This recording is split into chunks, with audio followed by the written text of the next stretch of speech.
I just read Kenneth's thing in last Epoch. That's pretty cool. Last Epoch chat. Sorry, I'm just writing my announcement. Get us going here. Oh, did I? Oh, yeah, I did. Okay.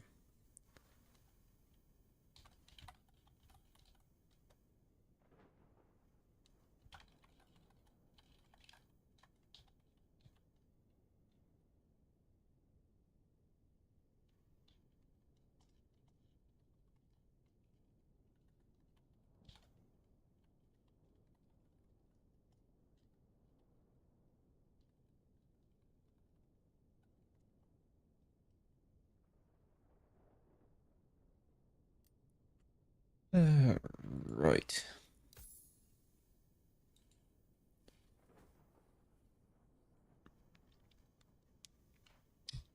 Runemaster is mage.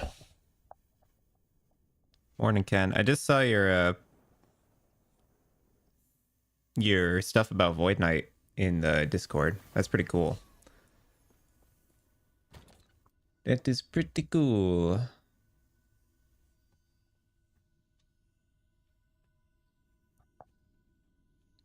Dude, I had so there's this cream soda in my fridge right now. For Americans, you probably know, and I know, what Great Value is. And it's like Walmart or Price Choppers, like knock brand, or their brand that is store brand. Is that what they call it? Anyways, their cream soda says premium quality on it. And I'm like, how can you be Walmart off brands? Okay, yeah. And I'm like, how can you be um like an off brand or like a store brand when and like say that you're premium quality? I don't know. It just didn't make sense to me. It was really weird. Um anyways, I was farming helmets yesterday. I'm gonna pivot again off a lightning blast, but this time I've got it. This time I've got it, and this time I'm sticking to it. And it involves bone clamor. Which, by the way, this helmet's just cracked in general. I can't believe I never like thought about using this helmet. How the hell did this slip past me, dude? Yeah, this is just a good helmet in general. Just like, yeah, just flat out good. But then I also got this amulet that I crafted on a bit. I'm gonna use, and then this chest piece, which probably is a dead giveaway as to what I'm doing. But yeah, the Fairboar rings you're talking about, maybe. Yeah, Necro. Oh wait, Necro Exalted rings. Maybe I'm. Never mind. Ivory rings. I think is what you're talking about. And I got these boots, which I thought were pretty good. I'm gonna want to change these though, but for now these will work. Yeah, yeah, that's. Excuse me, that's an ivory ring. Hello, Kurozana. Good day to you, sir. I was just going over my game plan today. Basically, we're gonna farm a shitload of favor, and then I'm going to jam helmets, uh, jam exalted helmets, and try to get one to slam into the bone clamor. And then once we slam this bone clamor, I should be able to pivot entirely over, and then we've got some other focuses to focus on. But I did also hit this ladle yesterday. Tier 7 cast speed, tier 5 crit multi, very good. So not for my build. Well, I did hit this, which is like, you know, it's good enough for now, but I did craft this and I'm pivoting because I have an idea and I came up with the idea and I wrote it all down. I've got it all set up. I am ready to go. I think this build's going to pop the fuck off. Yes. We just need to get there.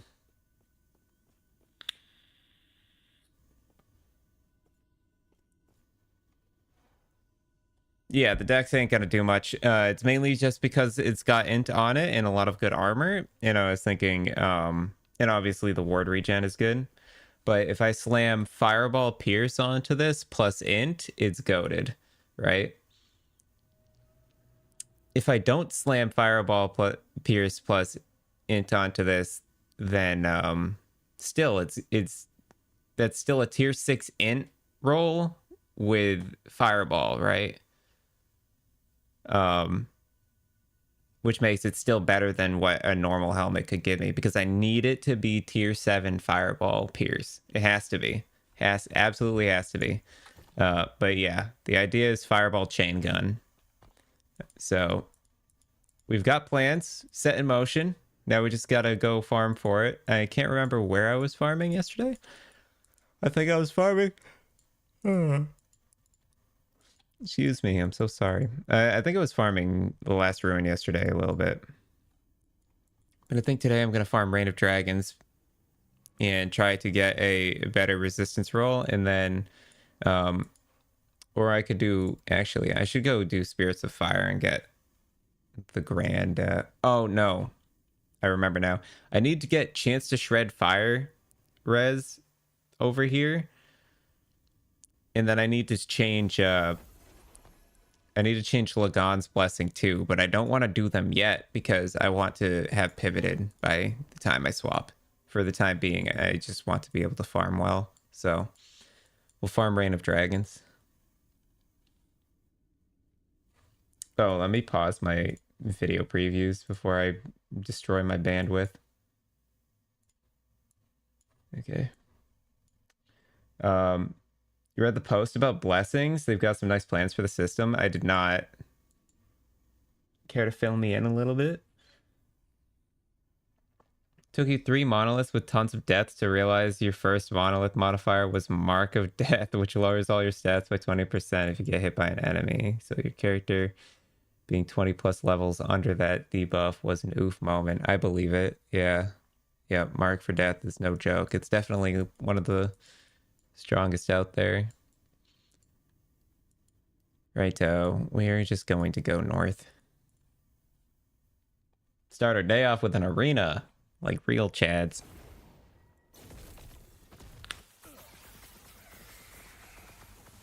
So we're still Lightning Blast at the moment.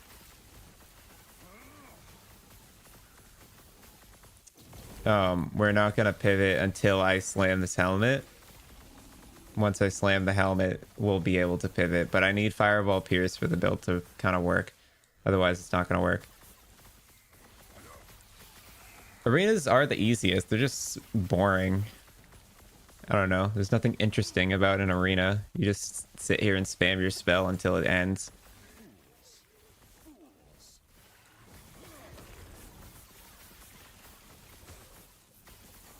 I just wish it was a little more interesting, or at least faster. I don't know. 15 waves goes by slowly. But for the Lightning Blast, for a build that has very half-assed gear on it right now, it's going pretty well. I'm also looking for a decent... I still need the amulet to be a bone amulet, and I'm also looking to slam a different... I'm looking to slam a relic into my 2LP Twisted Heart. It's going to be so you can swap blessings without killing the boss. So if you've got a blessing that is unlocked, you can just open the UI and swap it. Now that's what I'm talking about. I like the sound of that. Yeah, that sounds good. I'm here for that, dude. But yeah, the cool thing about COF is I can just like nose to the grindstone, just keep going, and keep farming the monolith and not have to like go check my trades and stuff, which is honestly really nice for farming favor. I don't feel like I have to stop at any point, so I'm just gonna go till like hit about like, I don't know, 25k or something, and then I'm gonna grab a few prophecies and then run them and then farm 25k again. I did swap to COF. Yep. Merchant's Guild was just gonna be too slow, and honestly, like, I don't know, I feel like on stream it's a little more entertaining to go COF.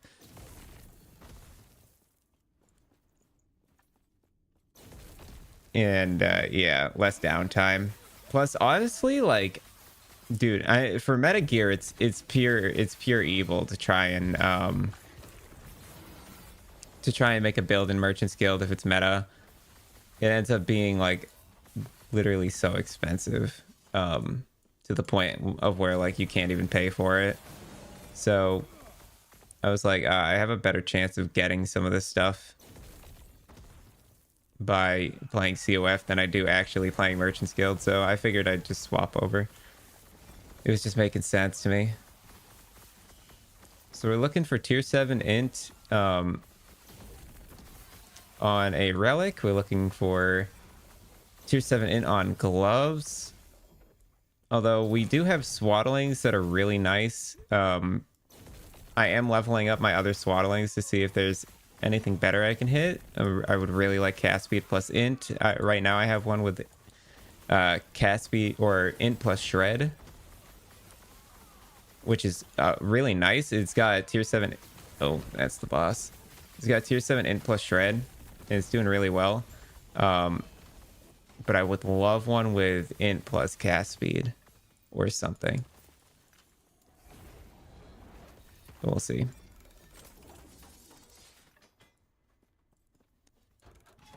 See what happens.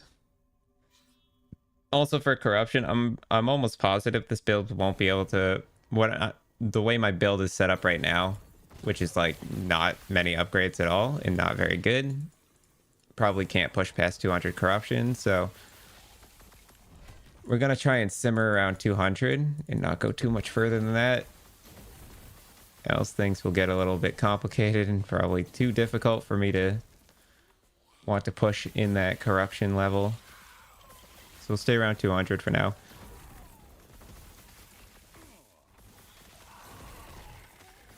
We're going to be focusing helmets because helmets will let me pivot.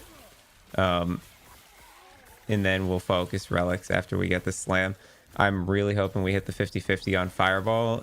I'm not even thinking about slam. Like, if we get int on it as well, that's great. But I'm not even going to think about that right now. I really just want the fireball to land on it. Man can dream. Yeah. If only PoE had some COF replica. Dude. Nope.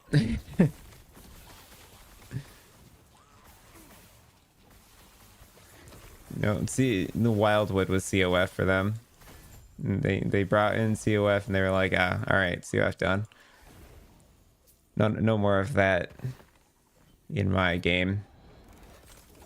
Do you see they're not adding that which was taken to the global drop pool? What a mistake, dude. I hope they're adding it to a boss fight, but yikes. Never wish that to a merchant. True that.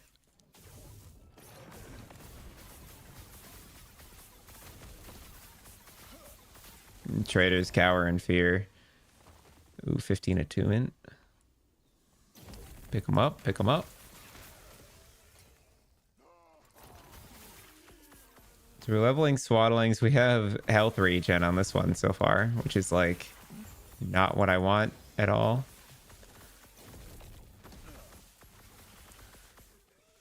Highly doubt. Oh, they'll never add COF into Path of Exile. But yeah, they said they're not adding that which was taken to the global drop pool, which I think is a huge mistake.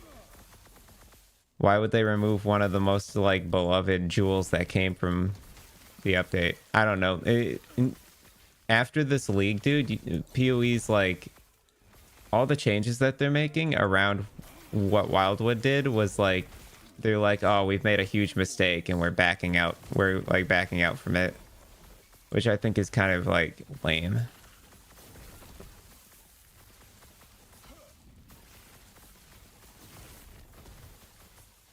I don't know. They're gonna have some serious player retention issues next this upcoming league because everyone's gonna get really upset that they're like farming for like 3 chaos orbs.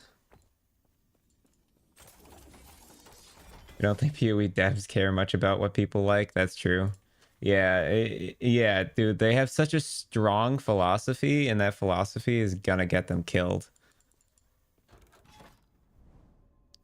They don't care enough on what the player cares about. They just have like so many like set standards and philosophies that they have to follow. Like, we want this game to be Dark Souls, but an ARPG is basically what they want. And it's like, oh my god, did I disconnect? Holy shit.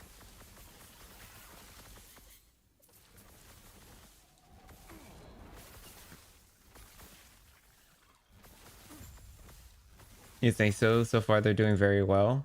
Very, very well how? Make a post about next league yet? They announced hello Zappos. They announced that they are going to call it Necropolis League, and then that's about it.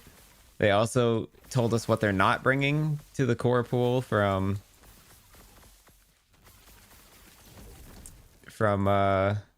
Wildwood. Yeah, a trailer and some teasers, and then they told us what's not coming back from Wildwood. That's about it.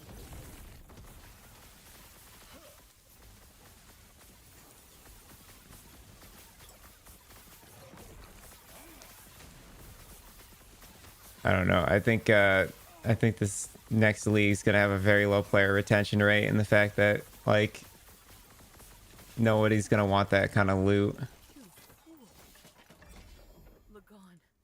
They've done a really good job at making everything feel really scarce and horrible in that game. And it's like, for masochists, yeah, Path of Exile is great, but sometimes I like to enjoy my video game.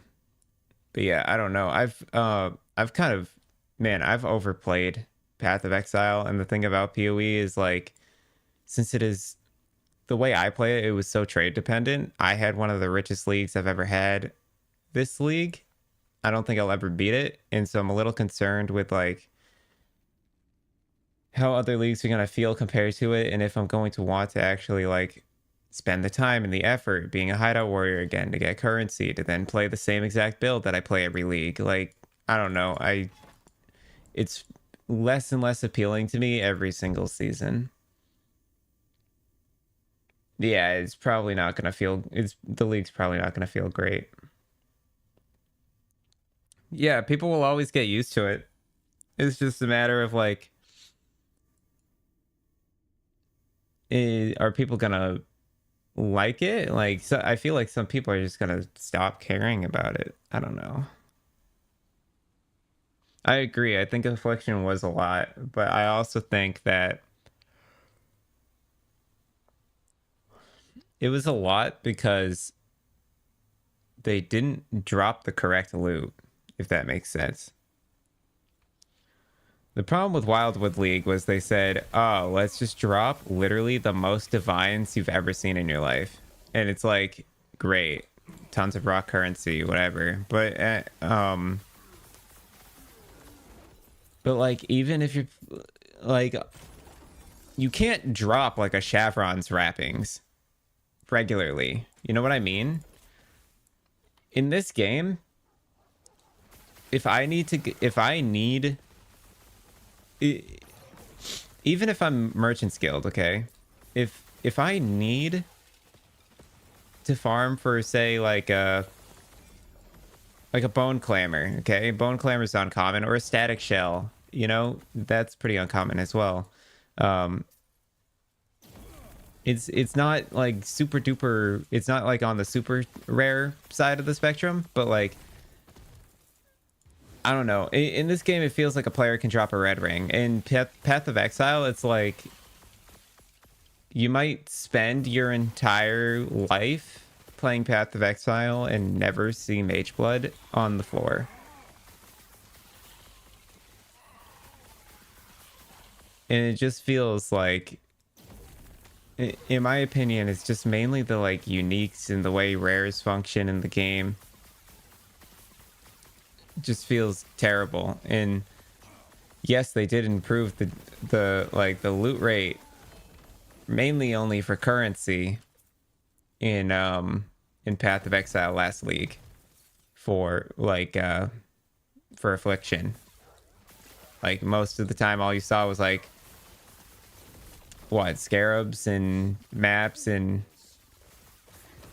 rare currency.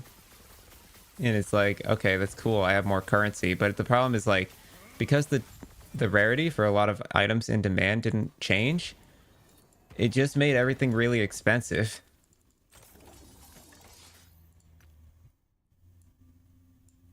Yeah, see, you rained divs and dropped mirrors, but I guarantee you, you didn't drop like the 20 catalysts you needed for your belt, or like the fracturing orb you needed.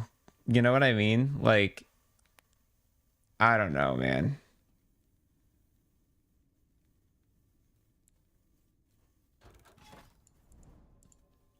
It's just like, yeah, it rained currency, and as a softcore trade player, you can feel that progress of like growing a bank, right? But with the issue with that is that like everything just went up in price at the same rate, so it felt like nothing really changed.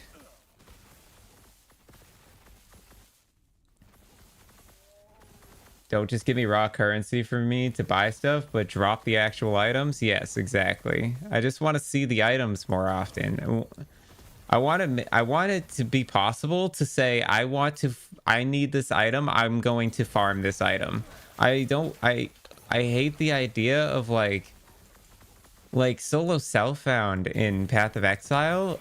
You never, even in solo self-found where you literally physically can't trade with other players, you never say, unless it's a boss drop, unless it's literally like Ashes of the Stars, you never say, I'm gonna go target farm and a Chevron's wrapping and make it drop, you know? No, it's just like, I'm gonna make this build and hopefully one day this drops for my build.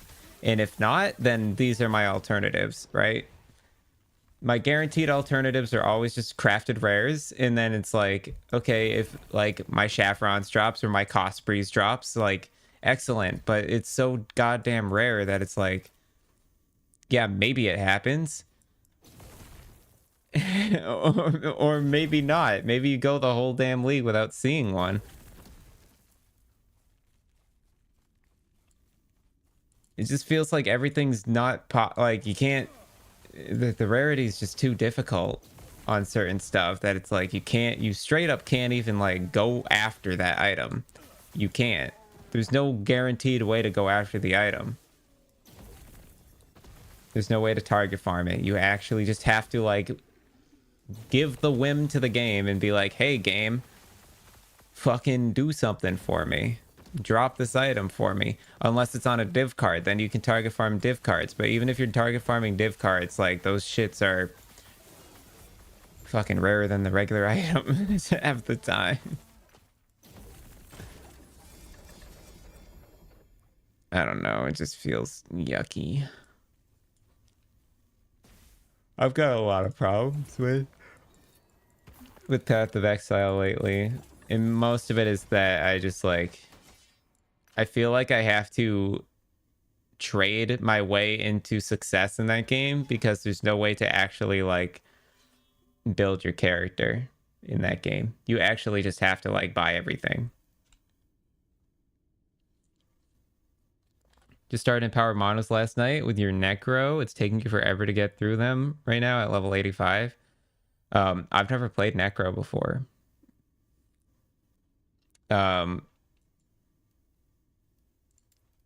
But yeah, I mean, empowered monos are no joke. Being level 85 is it's a bit tough, but you should be getting through them. Hopefully it'll speed up as you level up and get some better gear there, hubby.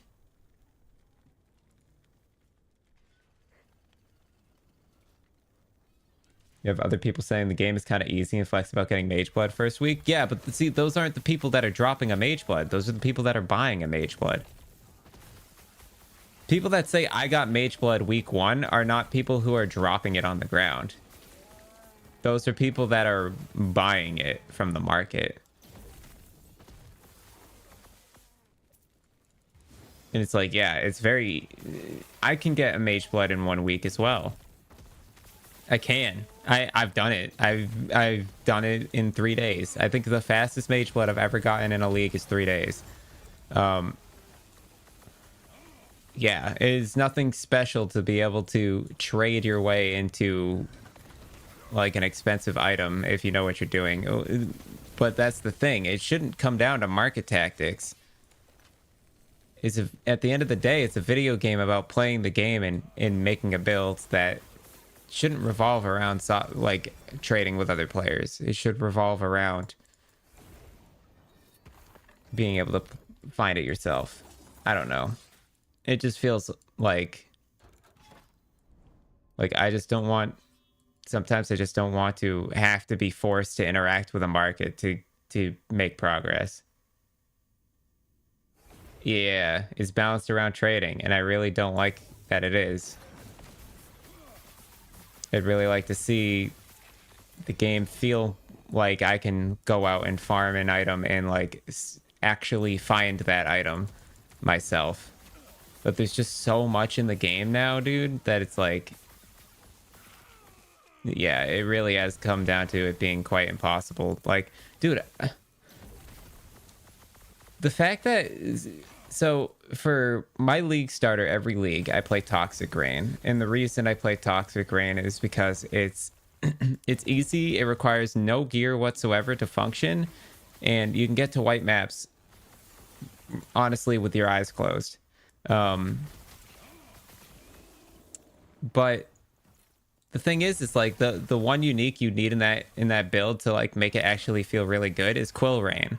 And the fact that Quill Rain is so goddamn common as it is, and I can go entire leagues without seeing it, is crazy to me. Like, it's a common item, and I could just never drop a Quill Rain. And, like, never... Like, you know what I mean? I don't know, dude. It feels real not good. Whereas in this game, if I need a red ring, I have a chance to find one. I can actually naturally drop Ravenous Void. Like, it's doable, you know? That's the thing. I don't think they want you to drop Mage Blood very often on the ground. Hence, Apothecary exists. They want you to farm that.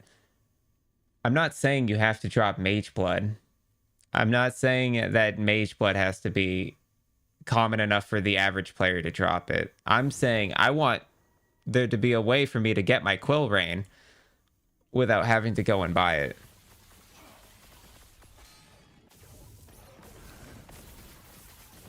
I want my fucking tier 1,000,000 like Dead in the Water unique that nobody uses, that is like super duper common. I want a way to find that. How would I find Quill Rain in Last Epoch? I would literally go and farm bow and quiver nodes, right? I'd go to the monolith and I'd go farm bow and quiver nodes. You know what I can't do in Path of Exile? Farm specifically bow and quiver uniques.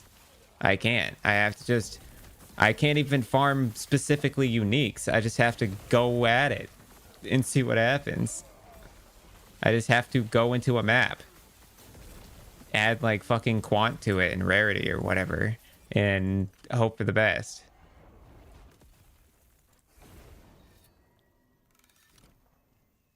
Yeah, stack quiver prophecies, you'll drop it eventually. You don't even have to stack prophecies. You know what I mean? You could just...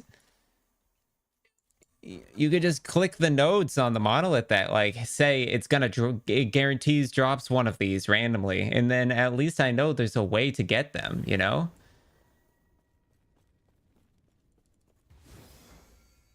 You've done a few leagues of SSF. Generally, you can eventually play the build you want. Starting is always something pretty sad, though. Yeah, I don't know. I don't know, man.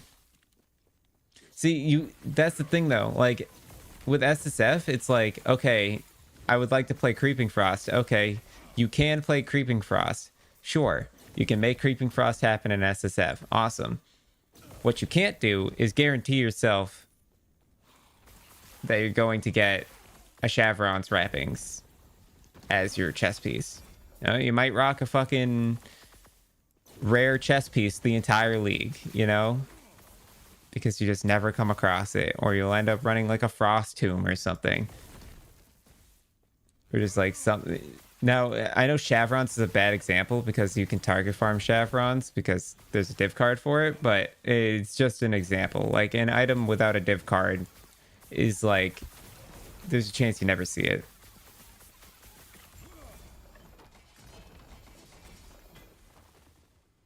You're happy with a 4-link into white map. See, he gets it. That's what I'm talking about. Why am I supposed to be happy with a 4-link into white maps?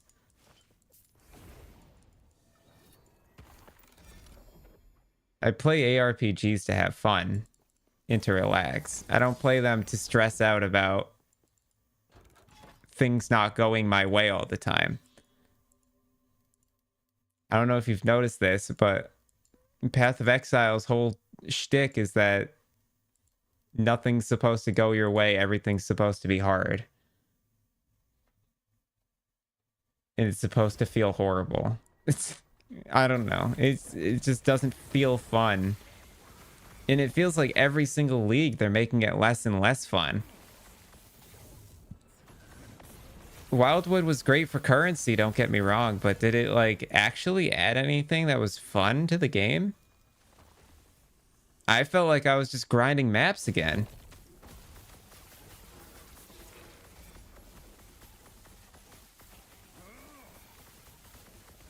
There was no, you know, end goal. I mean, it was like, oh, okay, I can just... The thing is, as well to me, is like, in Path of Exile, I can sit in my hideout. I can finish the campaign and then I can sit in my hideout and manage to make a, like, trade up to a build that lets me kill a pinnacle boss at level 80 and, like, never... And then, like, okay, pinnacle content done, game beaten, like... What's next for me? Okay, just run maps over and over again. Okay, great. Oh, there's no like high score in mapping. You just, oh, I can do 100% delirium. Okay, cool. It's like, oh, I can do 100% delirium with, you know, this juicing, and I can add scarabs to it, and oh, I can do reflect maps and stuff. And it's like, okay, great, but can like running them consistently 1,000 times does not change the fact that it's like you're never like achieving anything, and the only thing you can really do for that is pushing delve, and delve is so horrible, dude. The blue and orange of delve just burns my retinas, dude, and the nodes are boring as fuck. It's just go click the blue thing, kill a bunch of little blue guys. Okay, next node. Oh, kill the blue thing, kill a bunch of little blue guys. Okay, next node. I don't know. I don't feel like I'm working towards anything. It just feels like stupid. I don't know.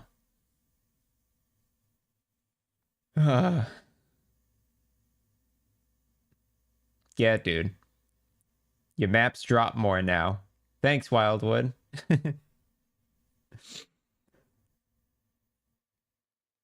The grinding in GGG is there for a reason. Yeah, absolutely. Yeah. No, see, and that's the thing.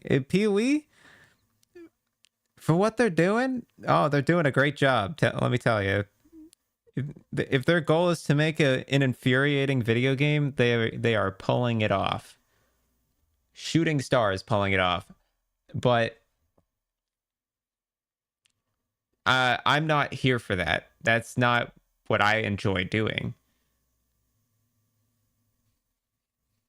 when it comes to ARPGs. It's not the part of ARPGs that I enjoy. I don't know.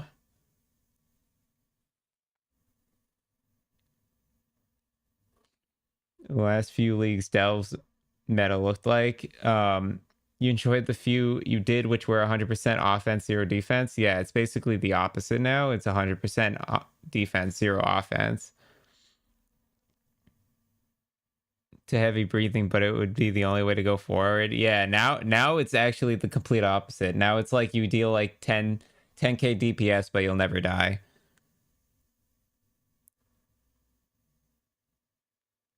Yeah, following a guide. Yeah, that's another thing about PoE is it's character development is so complicated in PoE that like nobody can actually like boot up the game and try and make a build themselves. Sounds boring? That's because it is. Yeah, you just sit there and hold right click and wait for the node to finish. I don't know. It's really stupid. Their infinite progression system or like their high scoring system is terrible. And like what I really like about pushing corruption in Last Epoch is that I always have something to push on, you know? There's always something to work towards. I never feel like I'm reaching the end, you know? With Path of Exile, it's like make currency, make a build, do all the content, game over, you know? With this, it's like make a character, play the build, do all the content, and then push for corruption until you're bored.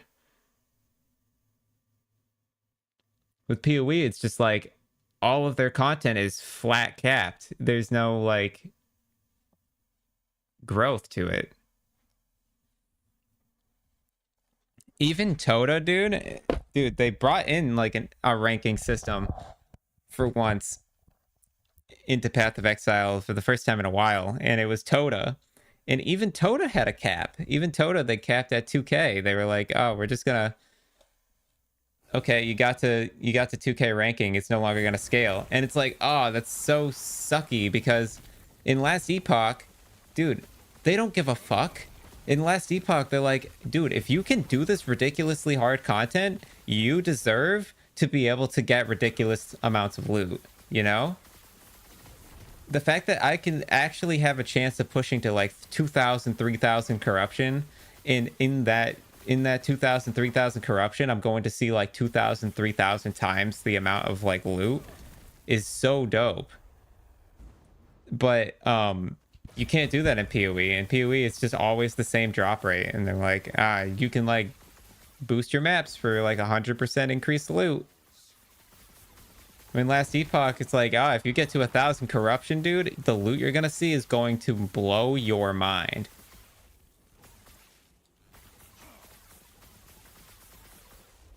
And I find that like aspect really interesting too. And the fact that like, if you are capable of pushing your character to new heights, you see the fruits of your labor, you know?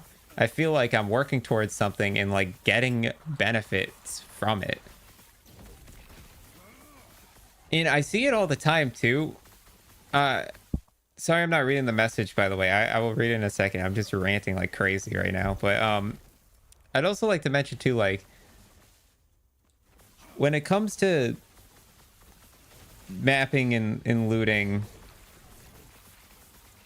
in like character development, and I see it all the time on my YouTube comments. Oh, 16%. Cool. They always say, what's the point of having 50 mirrors? Your build is good enough to do all content at like 1 mirror. And it's like, yeah, that's true. My builds can do all content at 1 mirror. Like, I don't need to put infinite amounts of currency into it. But what else am I supposed to do? Not do that? What, like, you don't even need 1 mirror. Exactly. You can do all content with like fuck all. But the problem is like, okay, I've done all the content with fuck all. Now what? Okay, the only infinite scaling or the only potential of pushing forward in the game post doing all the content is improving your character. right? Which results in you having to get shitloads of currency to make 1% upgrades. And so it's like, yeah, I can beat the league in fucking 1 week, dude, and then be done with it and not have to focus on developing my character. But like, I'm an ARPG fanatic, and because of that, I need something that allows me to sink more time than just a week into Path of Exile. And for me was grinding currency to make my build insane and to push the 1% build. And then once I get that build done, I go to a new build and then push that build further. Problem is when you run out of ideas and run out of scaling, then what? And it's like, dude, I am convinced Cast on Crit Creeping Frost is the best all-around build in the game, and nobody knows about it because nobody listens to me. I've tried to tell the internet multiple times that Ice Spear is falling off on purpose and they're targeting it. And if they're targeting Ice Spear, you have to pivot. So okay, they targeted Ice Spear. Okay, so I pivoted to Creeping Frost. Creeping Frost is goated, by the way. That skill is nuts good when it shotguns. And it was better than Ice Spear before Ice Spear even got nerfed. And so I was like, okay, guys, play Creeping Frost. It's better than Ice Spear. But everyone's like, oh, it's not the meta. And it's like, oh, Mathil didn't tell you to play it? Oh, shit. My bad. I guess I'm wrong then. Nobody listens to my opinion. But anyways, I think Cast on Creeping Frost is the best all-arounder build in Path of Exile. Especially if you're at a premium level. As for like league starter, definitely don't play it, but for like a league finisher, I think it's the best all-arounder, and it's the best feeling all-arounder in the game.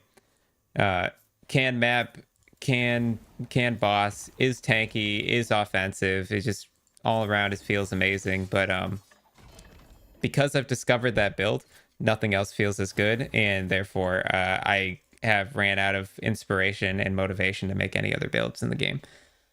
But yeah, anyways.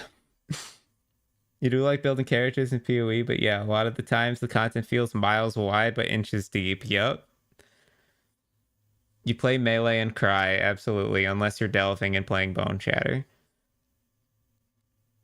I saw your vid and wanted to create it, but got bored at the league too fast. Oh, don't blame me, dude. I also, yeah. Not only was this one of my richest leagues, but it was also one of the fastest leagues for me to quit. Dude, last Epoch came out and I dropped Path of Exile like a dead weight, dude.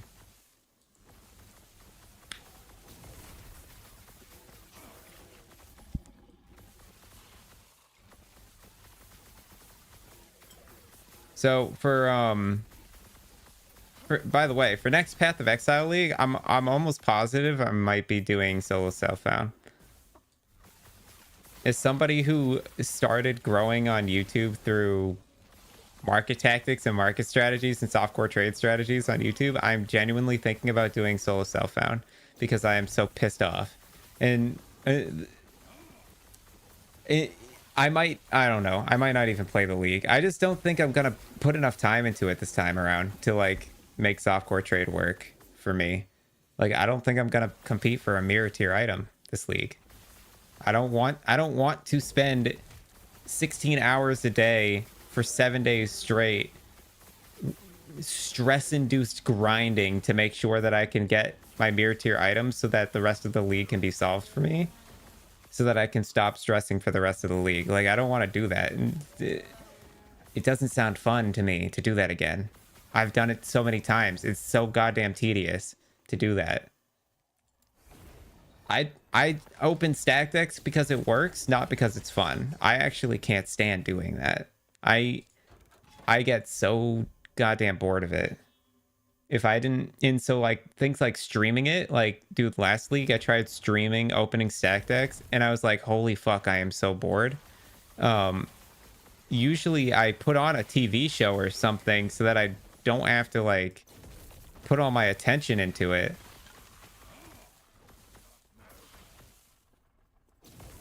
See, no, see, that's the thing. I can't watch Netflix if I'm streaming. You see the problem?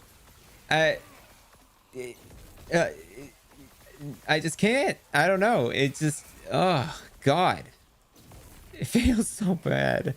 Do you do the stack strat every league? Yes. Oh, or well, I have for a while. Since I've discovered it, yes. That's the way I'd put it. I've been doing it since Expedition League.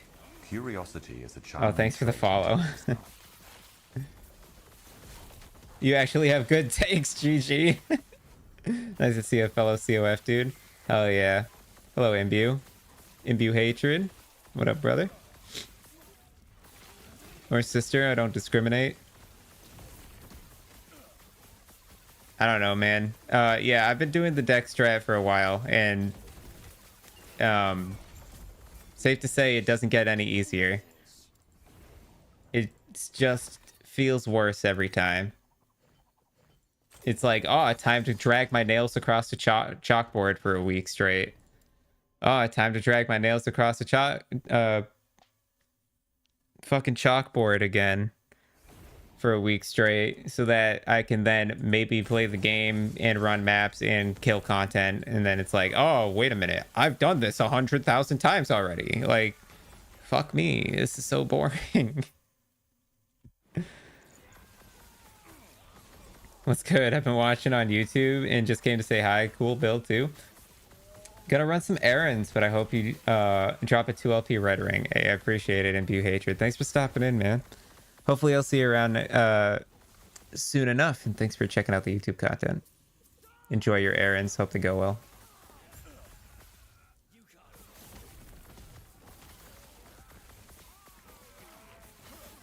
And yeah, JF, that's another thing. Like, you can't tell me you actually, like, enjoy 5-way carries. We'll be back? Oh, hell yeah. Alright, we'll see you in a bit.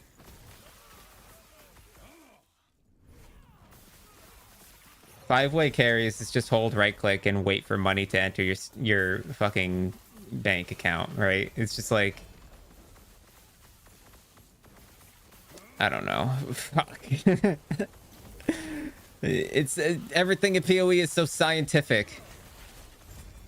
I hate it. It doesn't feel like a video game anymore. It just feels like a fucking science experiment.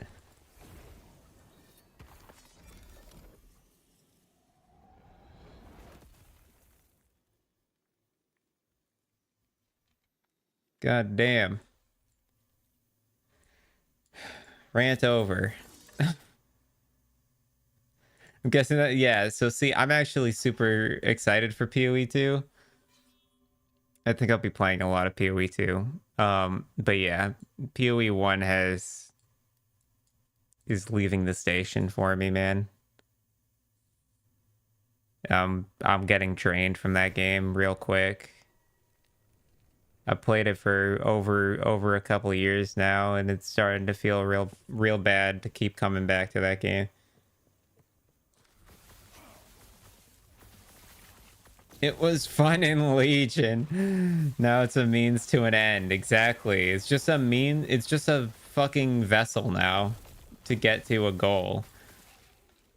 And it's like, why are we even trying to accomplish that goal again when we've already done it 100 times before, and it always results in the same thing, in the same build, in the same experience, and nothing ever changes. Maybe this time I'll drop the mage blood. No, you won't, bitch.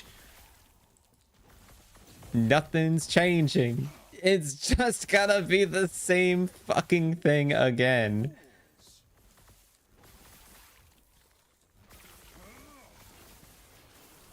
Dude, don't catch me on a rant about PoE. I'm telling you, I will go off. And oh, don't even get me started on skill balancing, dude. That game is so demented with skill balancing. It's not even funny. Oh my god. Dude, I don't know. GGG needs a DUI for character balancing, let me tell you.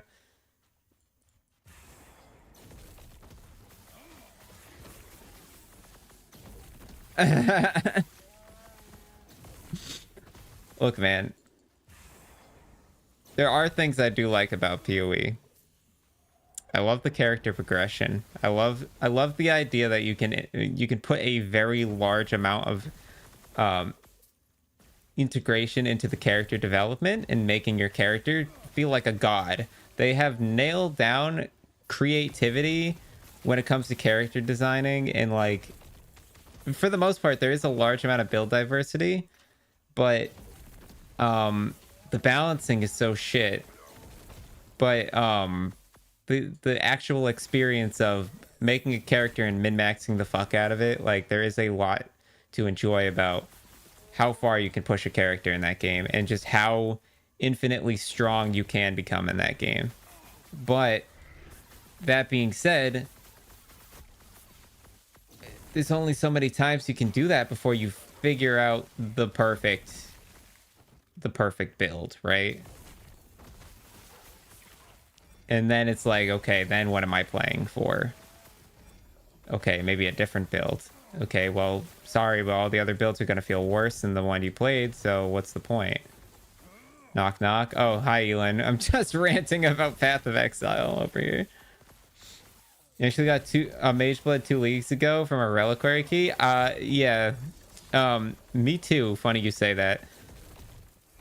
I've gotten a Mage Blood from a Reliquary Key, but only after opening like 600 of them. It's the cops. You are under arrest. Oh no. Oh no. I was talking too much shit about GGG and now I'm arrested. Oh no, woe is me.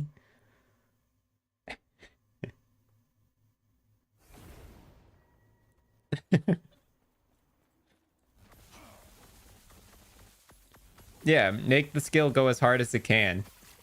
Right? But there's a point where you go, okay, I've made it as hard as I can. I can't make it any harder. And then what are you playing for?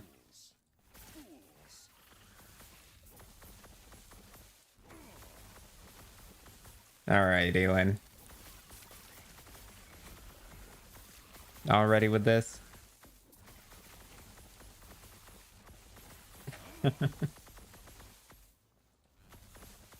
Memes cast on death. See, I don't have the currency to spend on memes.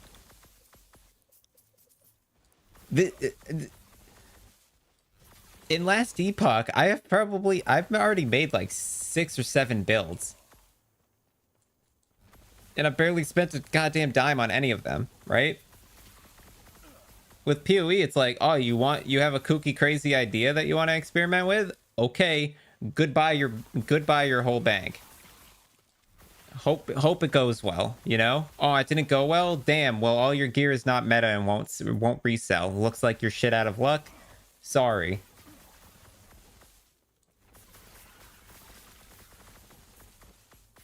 Looks like a month's worth of currency just got shat in the toilet, dude.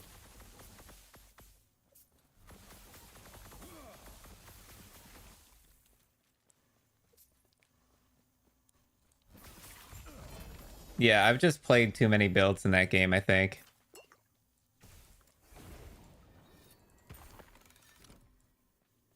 Repeat until you're bored. I'm there. I'm bored. I'm bored and it hasn't even started.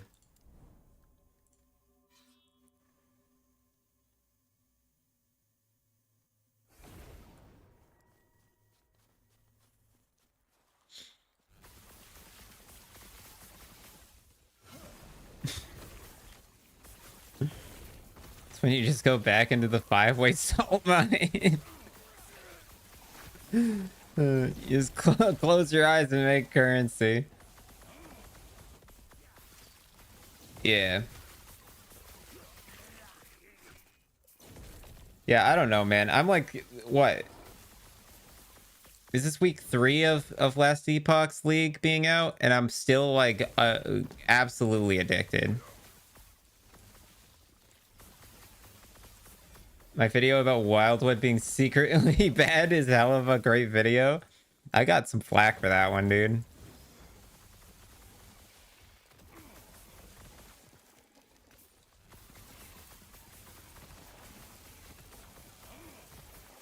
Yeah, no, I think Wildwood secretly ruined the next league. Whatever the league is, it's ruined because Wildwood was too dopamine driven.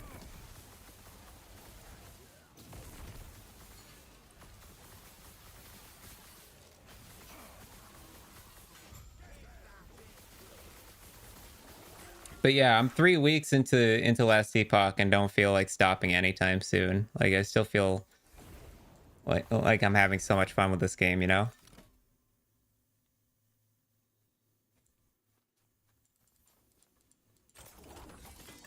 Taco of great takes, hands up. Yeah, I'm the opposite. Dude, here's where I begin my legacy of being the opposite of Asmongold and actually having the best takes instead of the worst ones.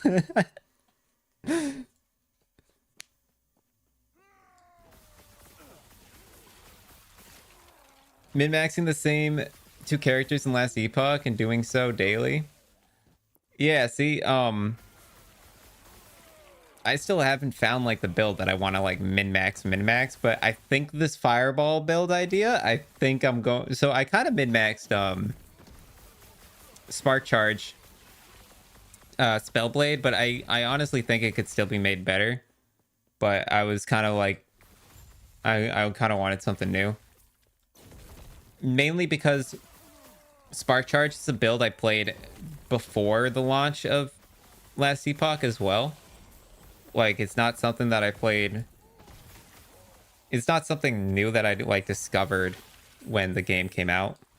I had been playing it before in the pre-launch of last Epoch, and I wanted to kind of change it up and experiment with something else. So, all right, Kuro, we'll see you in a bit. Thanks for the lurk, dude. But yeah, I just wanted to you know, change it up, and I was thinking this fireball build might be the one I want to min-max. And I'm not one for meta builds, mainly because as a content creator, finding something original is a good way of like expanding your reach. So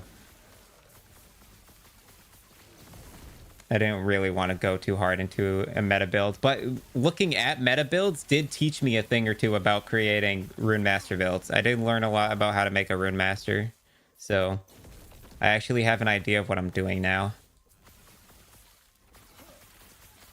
You've been doing Frostclaw Ignite? You think it's fundamentally worse than the meta Frostclaw builds, but it's pretty good and interesting. See, yeah, Ignite's, man, a lot of people love Ignite stacking in ARPGs. I am not an Ignite fan, dude. A lot of people are Ignite fans.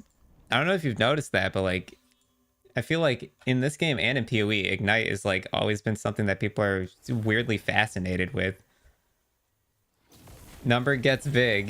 Yeah, fair enough. I guess that is how it works, huh? I guess it really do be just... Ah, the number goes a little larger. I am not a man What of the... many pockets. Apparently I'm not the man of many pockets. Oh, also this was fully upgraded. And looks like garbage. Okay.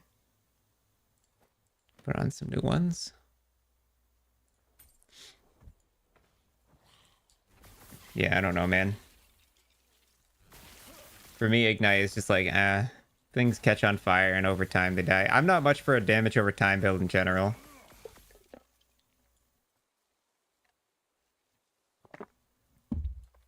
Yeah, there's no cap on dots really. The cool thing about dots in last Epoch is there's no 35 mil DPS cap.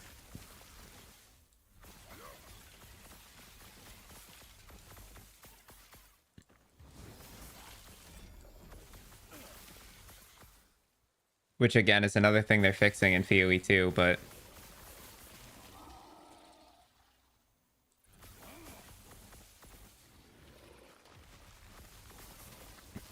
Yeah, just stack the dots. It's not even about increasing the damage of the dot. It's about stacking more of them, which is a cool idea.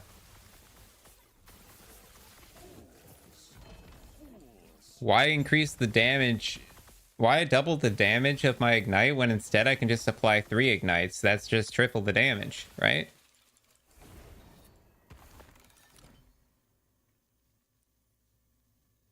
But yeah, I'm not much of a dot person. I also like how the tick rate works in this game. Damage over time is like, it's not a drain, but it's like a tick. Like you can actually see the damage being dealt from damage over time. It's almost like it hits the enemy over and over again.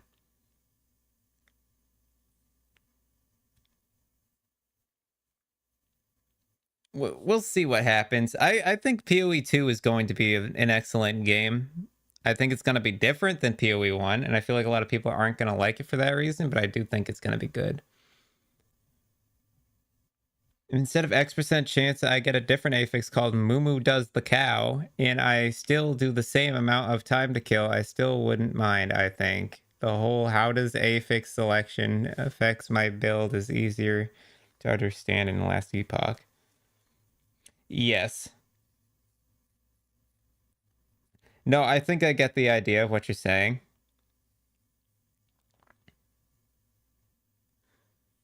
Instead of it being what chance do I have of getting this affix, and like if I do this affix, like how is that going to affect my build and all this other stuff? Instead it's just like with last epoch, it's just okay, I need damage over time.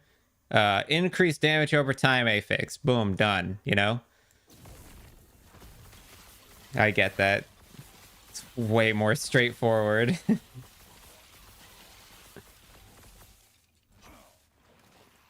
I might just be an AI chatbot of Chris Wilson, but I have faith. Oh, God.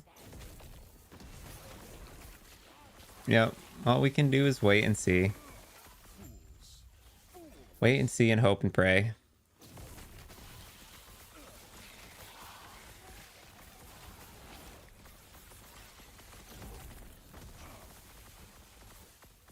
Unless we blind.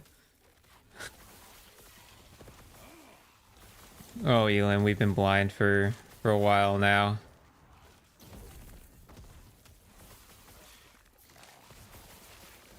Like, by definition, it would make us blind.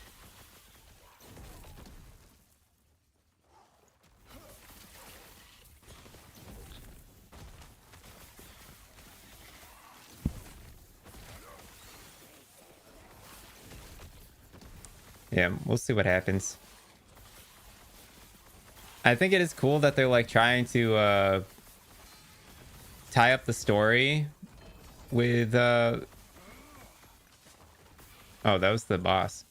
I like how they're trying to tie up the story with Path of Exile, and how they're like starting to add like conclusions to things and stuff, and they're starting to add like quality of life, and they're starting to give in to the players' wishes, you know, and the player demands. They're starting to listen to the community and starting to stray from their creative direction.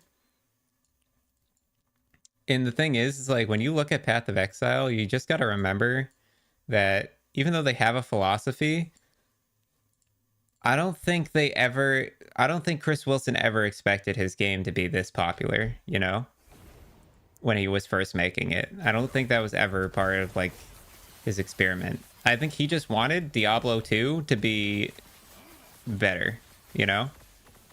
And he was like, this is what Diablo 2 looks like as a perfect game in my head. And then over time, it just started becoming more and more about, okay, well, it should be hard for you to find this thing, and it should be hard for you to do this. Should be hard for you to do this. It should take you many here's the thing. Path of Exile does not value the human hour. GGG does not value your time. They don't give a fuck how long it takes. to farm for a quill rain. They just want to see you do it. They think the longer it takes, the more time they spend in my fucking video game.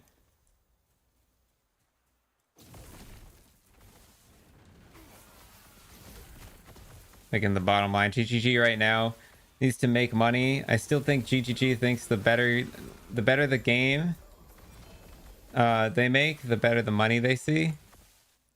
I mean, wouldn't that make sense? I mean, to some degree, that's true. To some degree, it's not. It's like there's a point where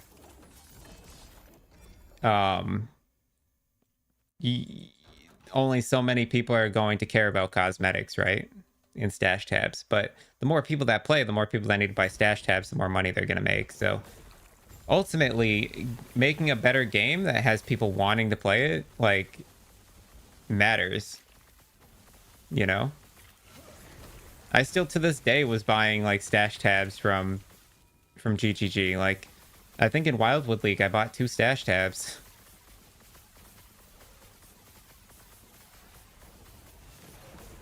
But in the current state, I'm coming to a point where I just don't want to ever, like, I almost just don't want to open the game.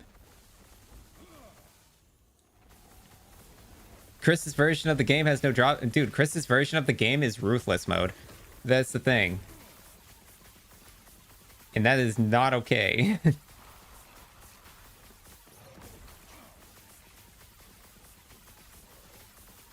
Not gonna lie, the higher level my skills get, the more fun the build is.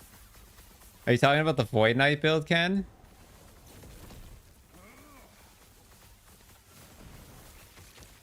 Solo self found hardcore and kills you on the beach before town. Yeah, no, dude, it's like him for Chris Wilson to get his rocks off, dude. He needs fucking ruthless gauntlet mode. Like, that is just him. That is his fucking fantasy of a video game. And it's like, oh, gag me, dude.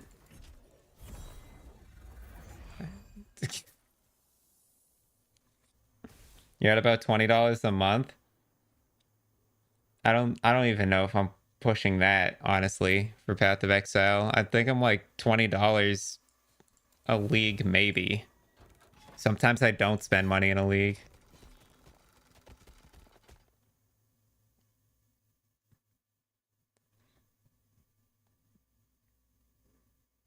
Oh yeah, dude.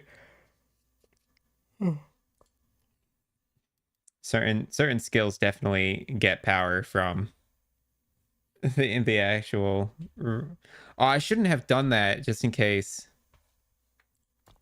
I should have went to the observatory first before running the Reign of Dragons, just in case I have to fucking farm him again.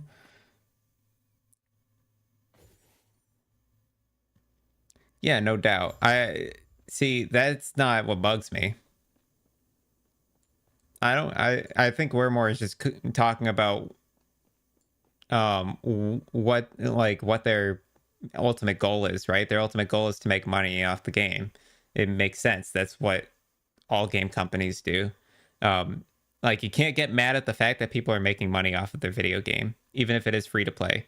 What I'm mad about is that it almost feels like they're like working backwards but continuing to market the same idea. I don't know. It just feels really weird.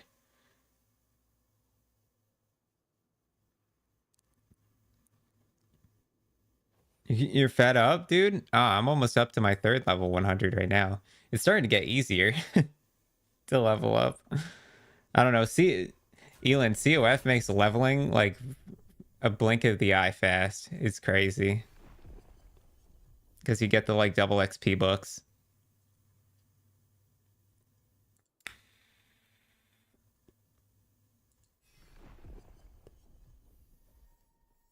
Yeah, PoE is definitely better than Diablo 4's setup. Diablo 4's endgame was fucking yikers. Okay, we can kill Jewelry twice. It's fine. You have 2 100s, 2 90s, and a 95, and another 2 70s. But I went wide, not deep. Yeah, Time to start digging, dude. Elin, time to pick one and start digging.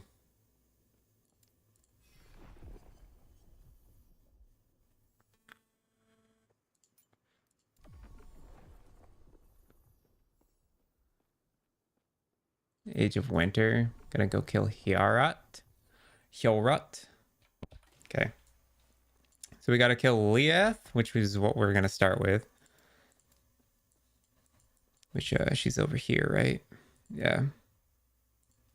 I'm gonna go kill Leath, and then we're gonna go kill Jorah, and then we're gonna go kill Hyarat.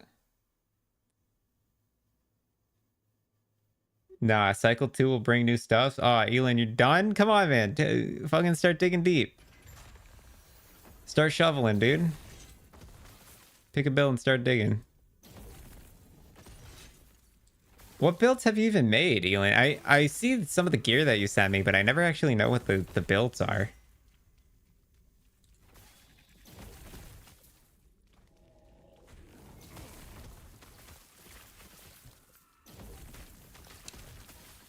Like what build has caught your interest the most, I guess? Warlock shit stuff, 1x online, offline because servers are off. So same Warlock kind of shit, only different online.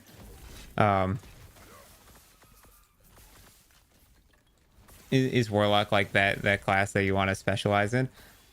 2x Death Seal, MG and COF Lich. Yeah, I know you were. Oh yeah, I remember you saying you're like big into Lich, doing the Lich stuff. Hello, Eric. We're doing all right. I had a mega rant about Path of Exile today. That's about all we've done, and then I've been farming favor and doing prophecies, as well as upgrading swaddlings, and just kind of trying to pivot. I'm thinking about pivoting to another idea I have, but this time this is an idea that I'm going to min-max. But yeah, I need to farm a specific helmet before I can get the idea going. So we're working on farming an exalted helmet right now.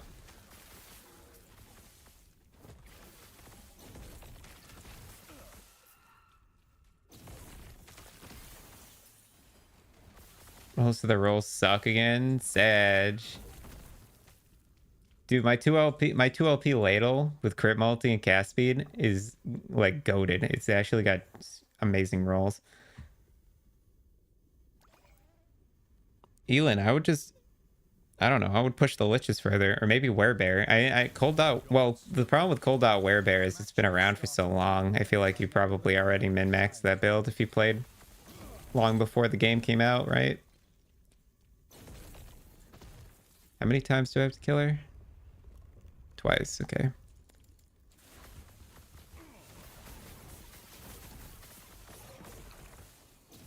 Back here, you bitch.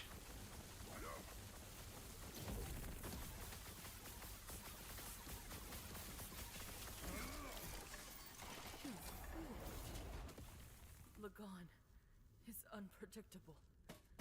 I was trying to protect everyone.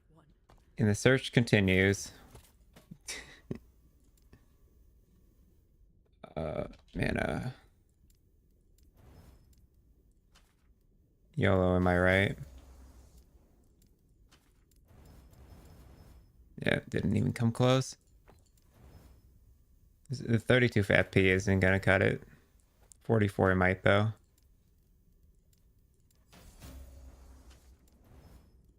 Yikes. Yikes. That's problematic.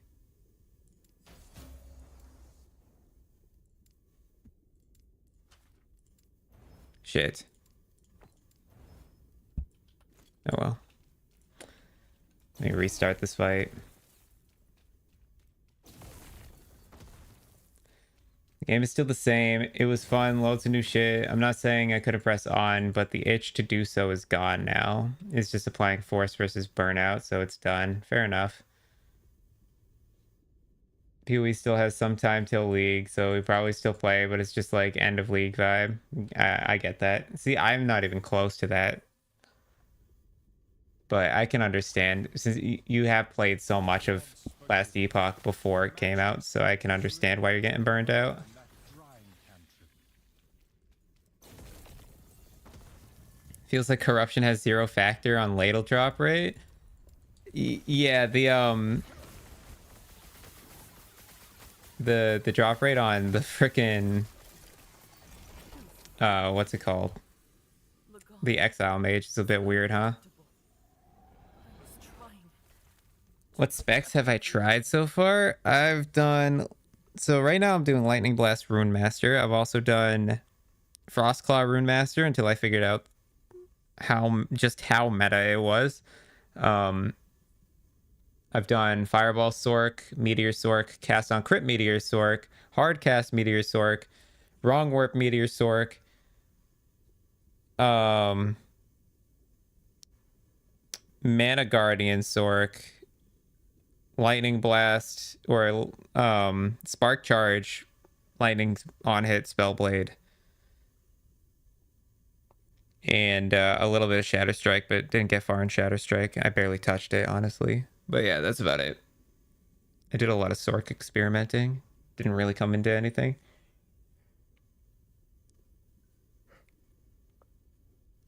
Yeah, Elin, I think you're good, bro. That's fair. Yeah, Diablo 4 is yikes.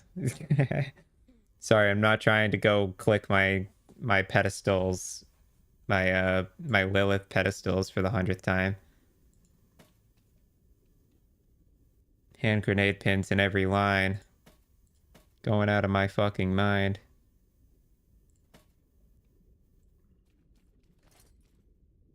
Fire res, really? These aren't gonna make it. These aren't gonna make it.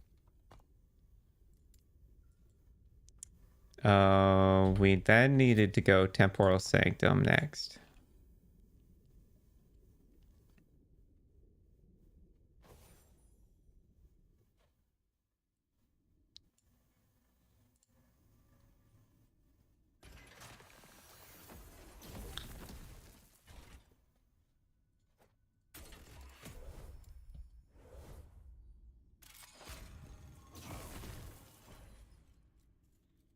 More rats stumbled and more at the edges of my sanctum. I'll be real with you guys. I farmed a lot of these helmets.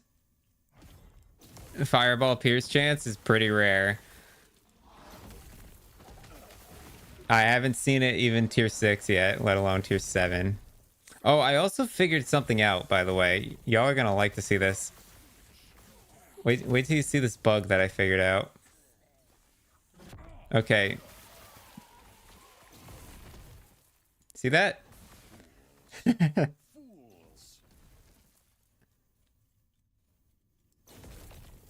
Sometimes it doesn't work, but you gotta... Hold on, I'll get it. God damn it, almost. Sometimes you can get through these walls. There it is. Yeah, sometimes you can actually just push through the walls with a flame rush. Yeah, that's insane to me.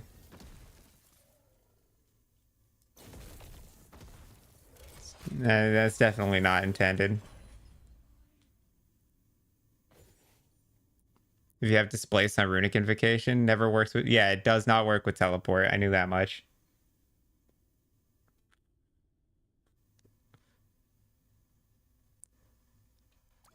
How is this possible? Only I. It's a feature? Yeah, it's just another reason to play Runemaster instead of Sork.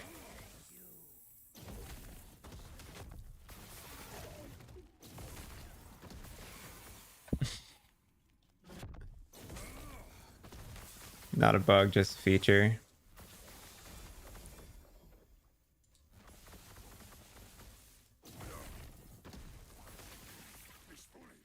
Yeah, I couldn't believe it when I did that. I did that by accident yesterday, and I was like, "Oh, what the hell?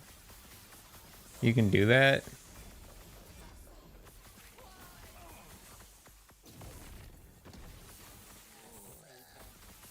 Playing Sork or Spellblade just feels like playing a bad Runemaster spec. Yeah. Yep. I mean, Spellblade at least has some merit to being its own class, but Sork is just actually bad compared to Runemaster. Carry the Epoch then. Like playing Forge Guard is worse Paladin. Yep. You only play Forge Guard if you're playing the minion aspect of it, and nobody plays that because it sucks. Let me in. Sometimes these doors don't let you in. Sometimes they straight up won't work depending on where they are. All right, I give up on that one.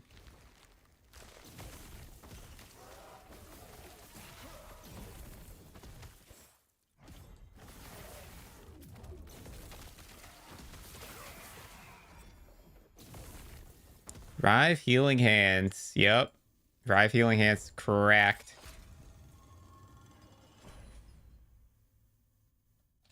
Yeah, it is a insanely good Paladin build. And then you sing Who Let the Dogs Out? Who let the dogs out? Who let the dogs out?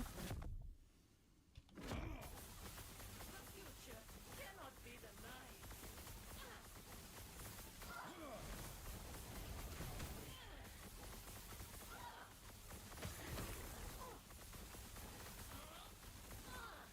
You unlock the damage on your build. Oh yeah. I'm taking damage on this build right now. Anomaly does tons of damage. Yeah, I've never played Void Knight, but if I were to play Sentinel, it would be a Void Knight.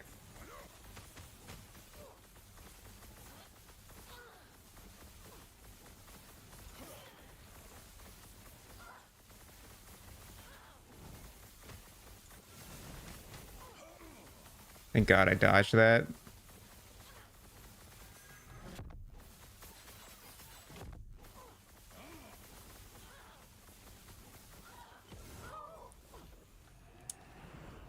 Come on, Fireball.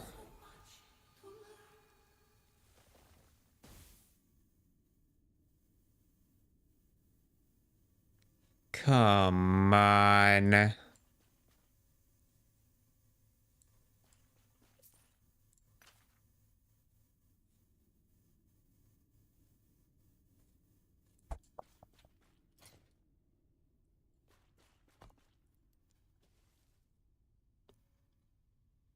You wish Forge Guard sure you had more fire damage support nodes so you can play 3 flavors of Smite.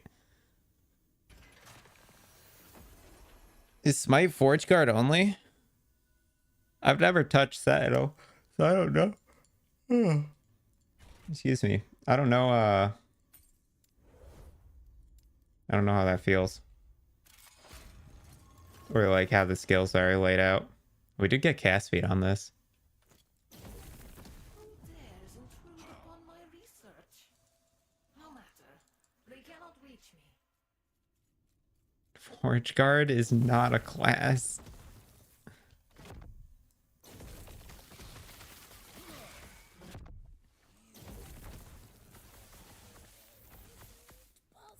Oh, okay. Forge Guard is a meme. Yep. I know they said something about them having plans on improving Sork and Forge Guard, and there's one other class that they said they were going to improve on that I can't remember.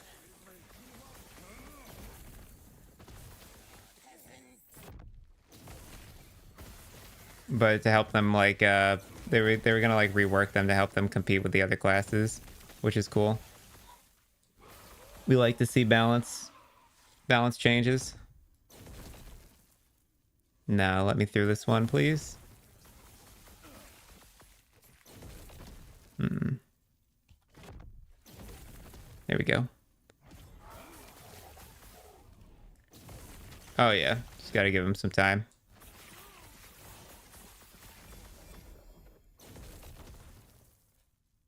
Guy's character is a Forge Guard. Maybe Shaman is one. Oh, maybe it was Shaman. Yeah, I think you're right, actually. I think it was in fact shaman. Come on, dude. Let me through this one. Yes.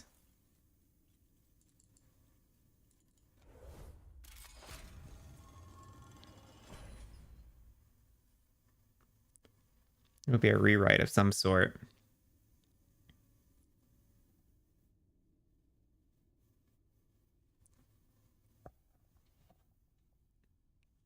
Yeah, dude. No, hopefully they don't overtune it. I don't want that either. I don't want it to become the best class. Just put it on par at least. I'm happy to see that they fixed or they didn't like have they nerfed smoke bomb and they fixed warlock and they were like working towards improvements. They're working pretty diligently too. It seems like every week there's a new like patch, quick fix of some sorts, as players start to continue to discover more and more things.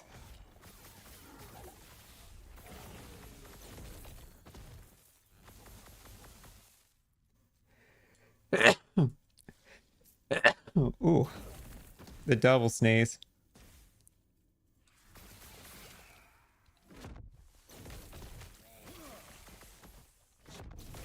Planning to drop a forum post describing how they should make Runemaster the base. Oh yeah, I remember you talking about this yesterday.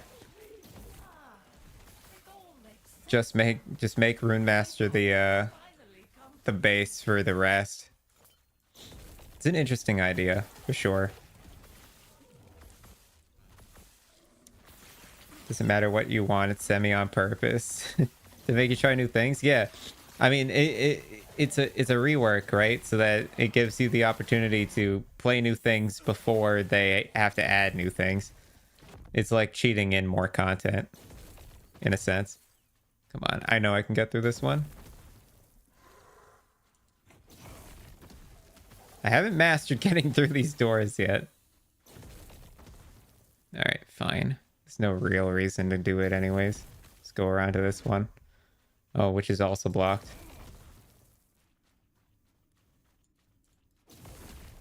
Hold. I'll get it.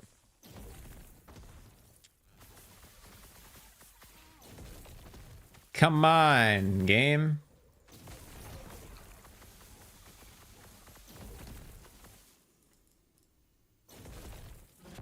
Rude. One more try. Oh, there we go.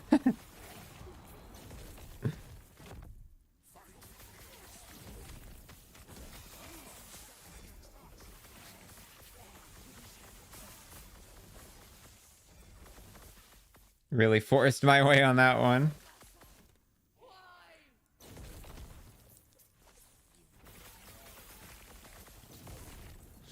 Love the Runemaster's idea, and it can be easily expanded to Spellblade and other classes. Yeah, the only thing is I think they would have to, like, if they did make that change, it means they would have to add another Ascendancy, right?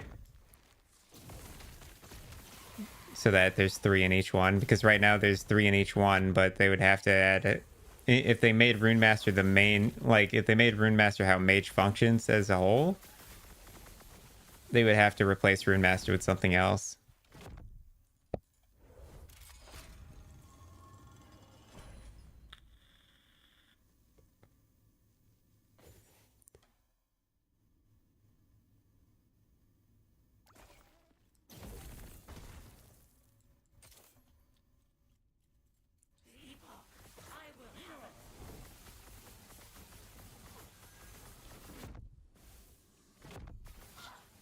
Ascendancy would just be a more bored Runemaster, which would have Necro Void poison based runes. Oh yeah, yeah. It'd be like the Dark Runemaster, the Negative Runemaster.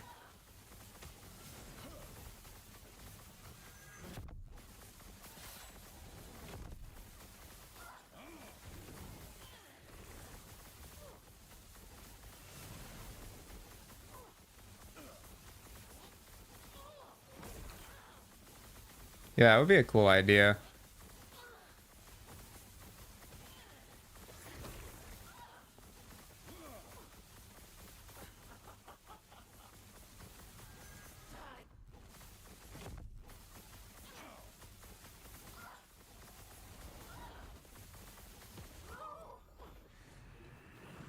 Biggest issue for you is sorcerer doesn't have an identity. It feels like you didn't choose a mastery. Yeah. Well, that's the thing, right? Sorcerer's whole thing is that it has meteor, and that's it.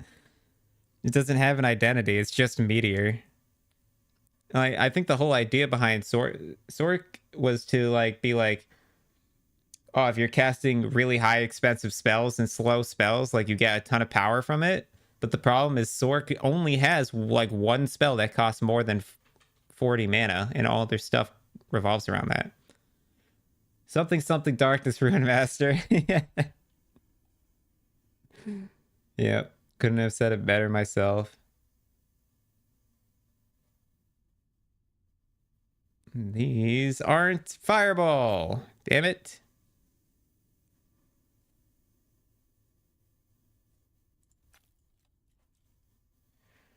Okay, we just gotta go grind here right now.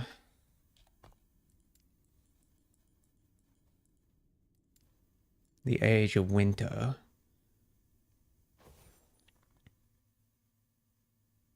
Yeah, the whole thing about Sork was like, you get more mana, regen, and you get more, you know what they should do? Dude. You know what they should do for Sork? They should make Sork be the only way to get more flat mana regen in the game. Like, you know how right now there's no possible way of getting more flat mana regen than whatever your base regen is? They should give Sork flat mana regen somewhere in their passive tree. On the far side of the passive tree, give it like past the chain so that you have to select Sork to have it. Give them flat mana regen.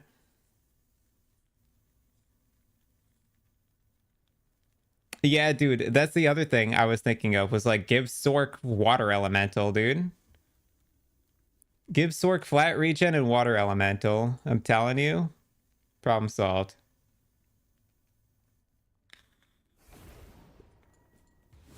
Because with flat mana regen, I feel like I could maybe actually cast Meteor once, you know?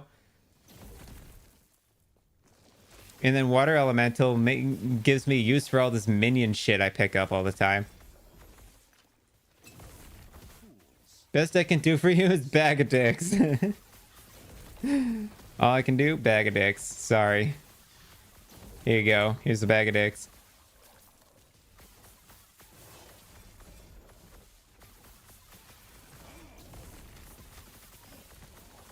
Gotta conjure your Daedric princes. Mage only class without a minion. Wait, I can't read that. Hold on. The freaking heart is blocking the damn chat.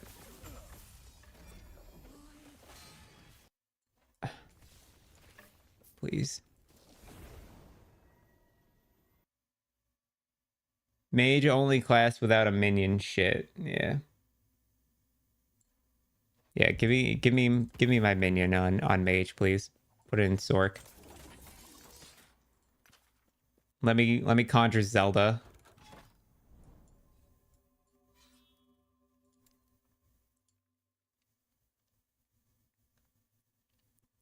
Let me conjure some like freaking star princess that rains comets.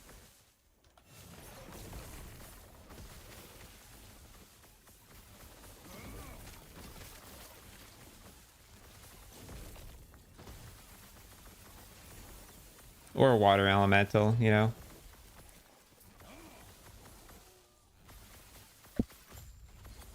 How's this looking? It's just tier 7 dex and cast speed. Okay.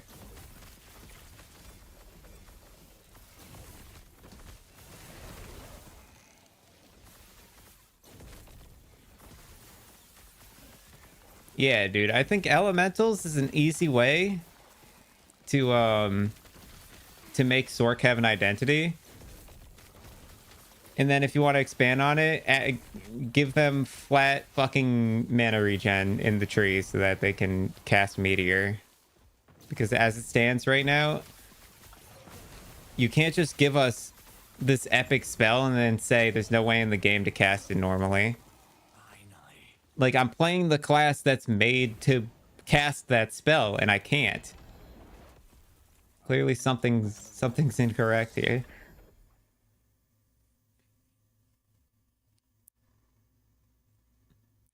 Lightning pen. Ugh.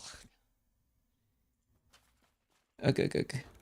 Let me conjure Exodia, the Forbidden One. Can Meteor be lightning? It can be. You can convert Meteor to lightning with a set item. There's a staff. It is a set item that lets you turn it into lightning. Can't unless you play with meme armor. Dude, even the meme armor... Ooh, 1 LP Nomad. Even with the meme armor, you can't even really pull it off. The thing is if I have 81 mana regen, I can still not even cast the spell twice per second.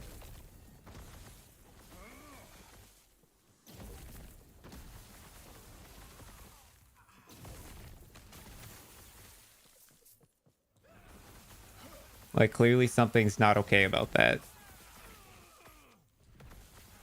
I need mana leech in my tree, or I need fucking flat regen in my tree. Because Sork can't pull it off.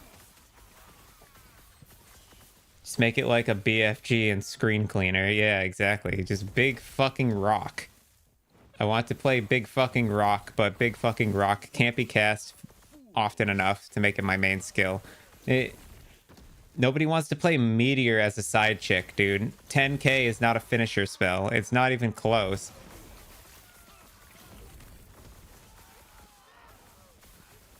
It's just not, it's not pulling its weight.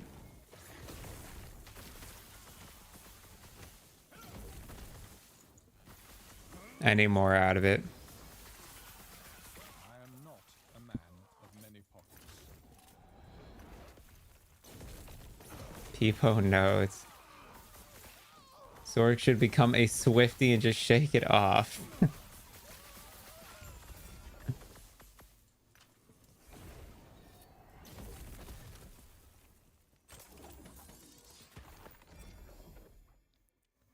Taylor Swift fans, you want to talk about interesting people?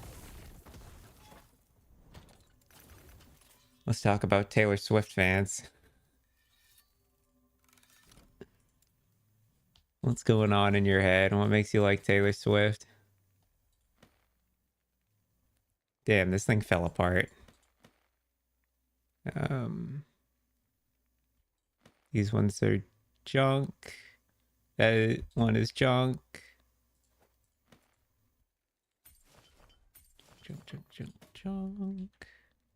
Junk.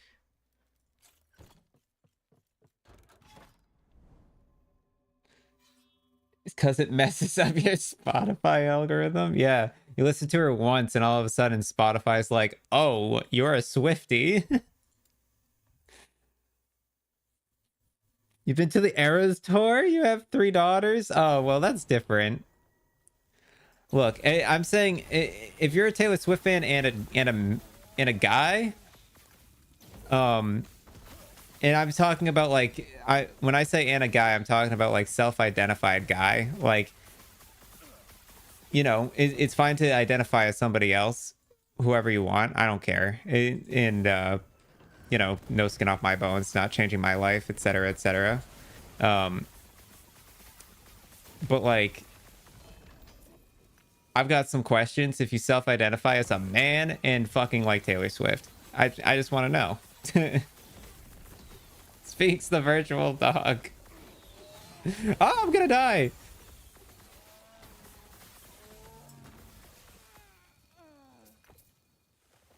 I don't know, man. I guess I should say if you're a straight white male in like Taylor Swift, something's going on. Hence, listen to Taylor today. Tomorrow you might die. Good God. Yeah, I'm also not straight, and also some of her music is decent. I'm not gonna lie, but yeah.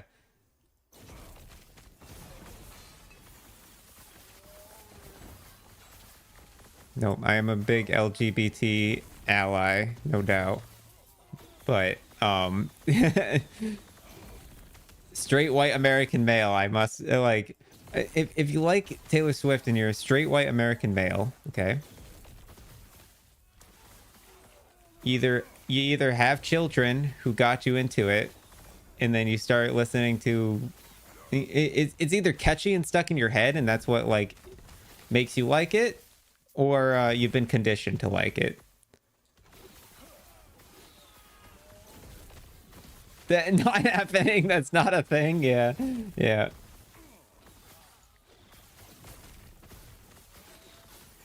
A way to fix item sets in this game is to add legendary potential to them.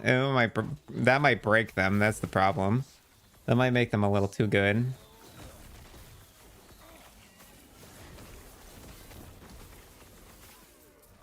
They'd be gayer than Elton John. That's it, dude. And there ain't nothing wrong with that. But if you're a straight white male, then there's a problem. Because then you've got some question. I've got some questions. Like, are you straight?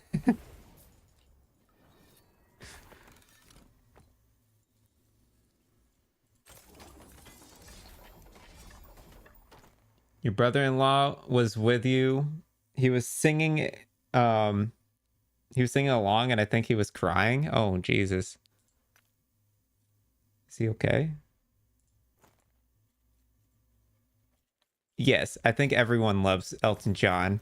I would hope everyone does. Elton John's a king. Int? Attunement. Okay. That's for a 1 in 4 slam one day, I'd say.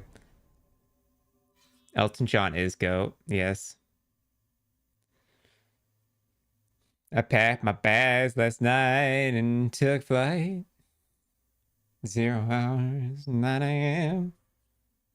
And it's gonna be high by a kite by then.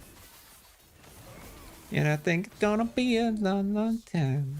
Touchdown, baby, I think you can. What's funny, Rexon?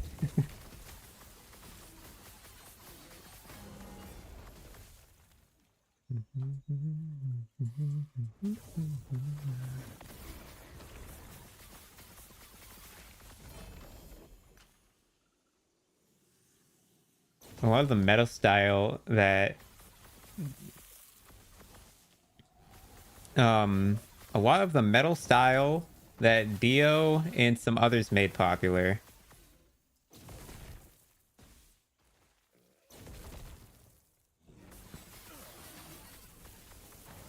It's Wednesday. It's Wednesday. I don't think I've heard that.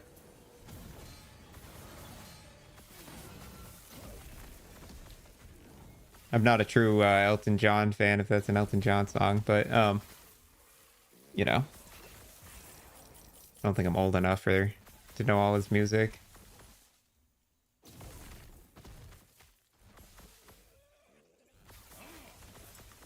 A lot of metal style that Dio and some others made popular. It looks ridiculous. Yeah, I'm not a big metal fan. I listen to a lot of indie stuff. I'm a big indie guy.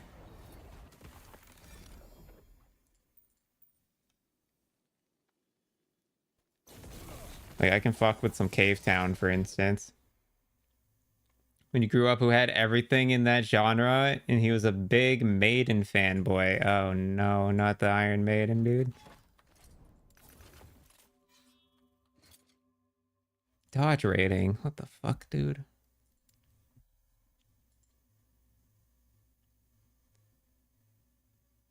Oh, I see, I see. You remixed it?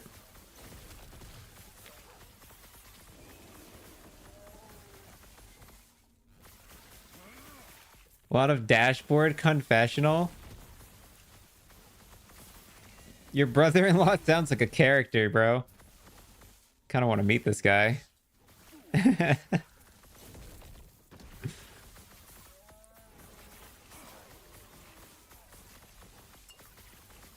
My brother-in-law is a huge Fortnite fan. My brother-in-law plays a shitload of Fortnite, and he's like 10 years older than me.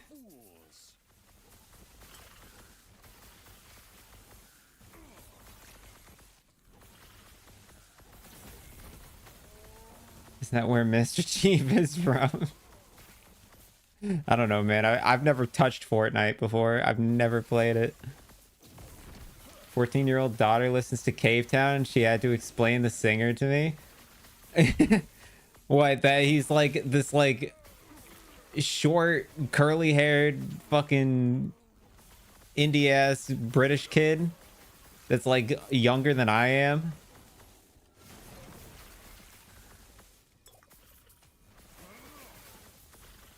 His music's awesome though. I don't know. I like his music a lot. It's very relaxing stuff. Easy to listen to.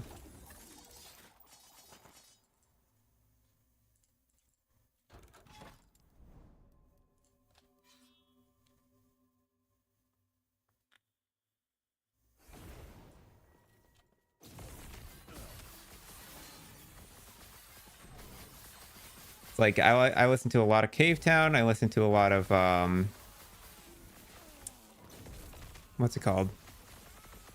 Like fucking Andrew McMahon, which is like somebody that like nobody even knows who he is. I listen to a lot of, well, I listen to some Milky Chance. Milky Chance is like kind of more popular, and then like Vance Joy and stuff like that as well, and it's like relaxing falsetto music, really. It's her birthday today. Oh, happy birthday to her.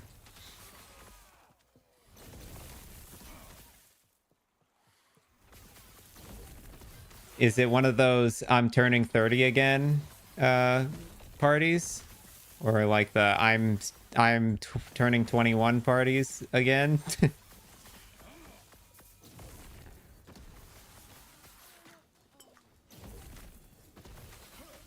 20 actually? Oh, okay. I was close.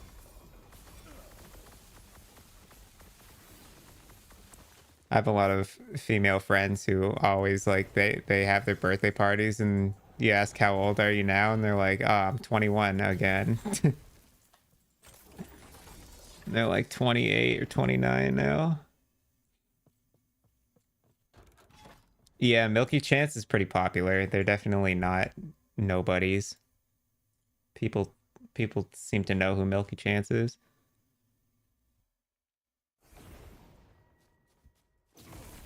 Oh, I also really like Lana Del Rey, which is like probably my guilty pleasure. I would say that's the closest thing to like Taylor Swift vibes that I go to. And so Taylor Swift is way more happy, cheery, like female empowerment, and Lana Del Rey is more like moody and depressed and upsetting, but like it's still very much a woman's mind. So she has some songs with Taylor Swift. I didn't know that.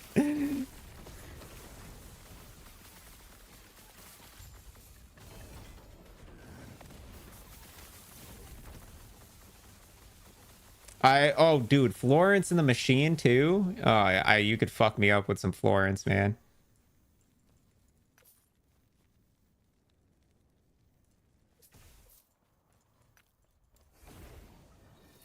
Listening to Def Leppard. Heeman dabbing geben globen.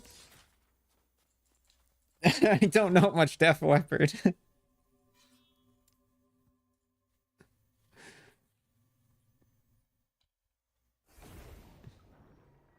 I missed out on being... No, I was emo, dude. I just am not in high school anymore.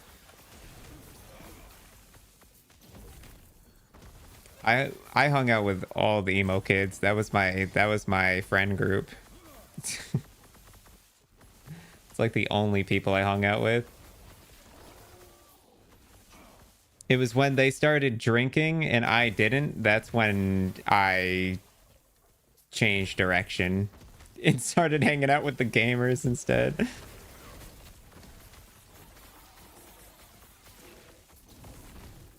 They started drinking and I was like, I don't think I'm supposed to be doing this. And that's when I started making friends with the gamers. And then I learned about Magic the Gathering and Dota 2 and then it was all over from there, dude. My whole family is like a lineage of gambling addicts, by the way. Like as long as the generation goes, dude, my entire family's gamble addicts. So it makes sense that I'm addicted to ARPGs.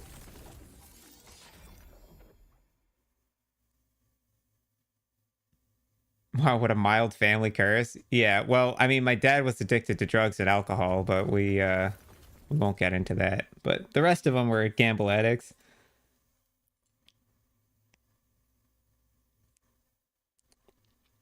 I have an 88-year-old grandmother that still goes to the casino, um, which is crazy to me.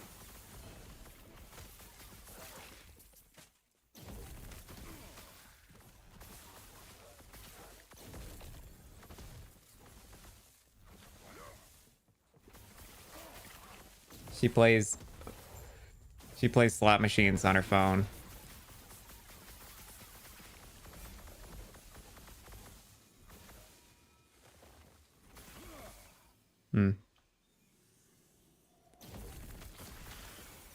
The first 2 years of your professional life, you were addicted to Summoner's War? What is Summoner's War? Oh, wait. Is Summoner's War that, like, game where there's towers on both sides and you, like, have to compete against people by spawning stuff to go and attack their base? And you, like, you win when you destroy the other side's base? Kind of. It's kind of like that. It's like a card game, but, like, you put things on the field and they... No? Okay, never mind. No idea then.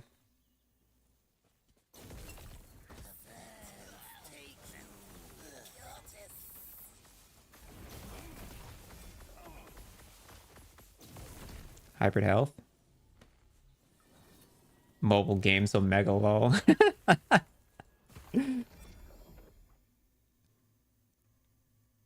Monopoly Go. Oh, spell crit on a bone amulet. Oh, this is important. Creature collector game. Oh. Kind of like a gacha game. 11 or 12 years. You haven't played it for 4. I was addicted to gacha phone games for a little while. Till I learned that they were really dangerous for my wallet, so I stopped. Okay, we're gonna play it safe. Oh, more crit? Okay, let's roll dodge rating. Chance to ignite, okay. Necrotic resistance to void res to fizz res. Okay.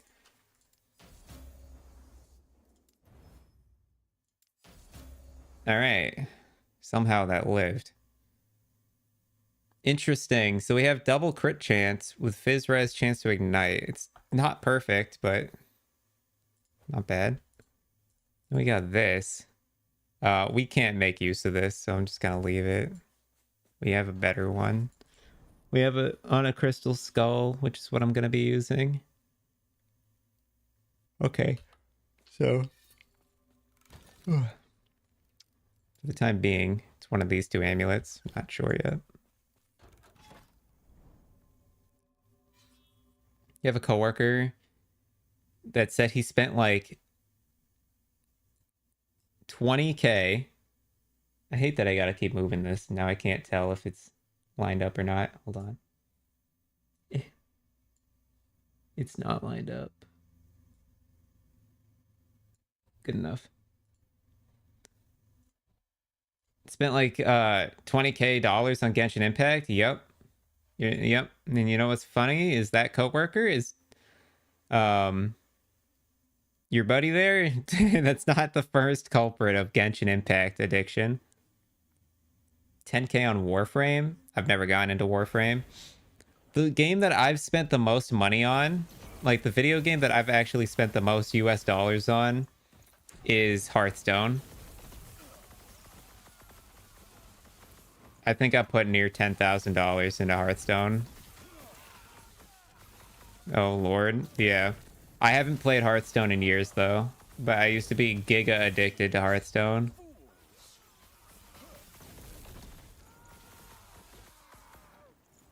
I'm a huge CCG player. I love collectible card games. Magic the Gathering's one of my favorite pastimes, but yeah, I got pretty goated at the sticks with Hearthstone for a while. I was part of a collegiate team in college. So I went to game design college, by the way. And in game design college, I was on the like esports collegiate team for Hearthstone. We didn't go very far. Mainly because the rest of my teammates weren't that good, but did I have to gold and everything? No, it was me keeping up with sets and playing it for so long, dude. It was more of it had nothing to do with me wanting golden sets. It had everything to do with me wanting all the cards and also been playing since beta. So it's like just a matter of I've been playing for a long time and always wanted the new cards. And so over time it just adds up. Children's card game, never lucky. Look, I play Magic, okay? Just be happy I'm not a Marvel Snap player.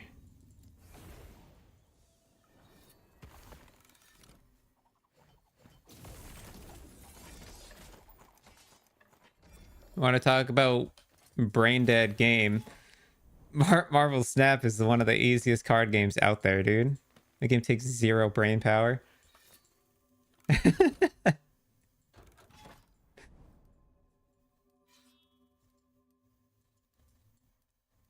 That game can eat a bag of dicks for being boring as hell.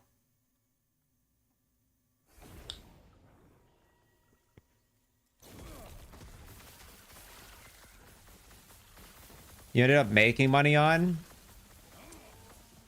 See, I never went, so I ended up making money on 2 card games.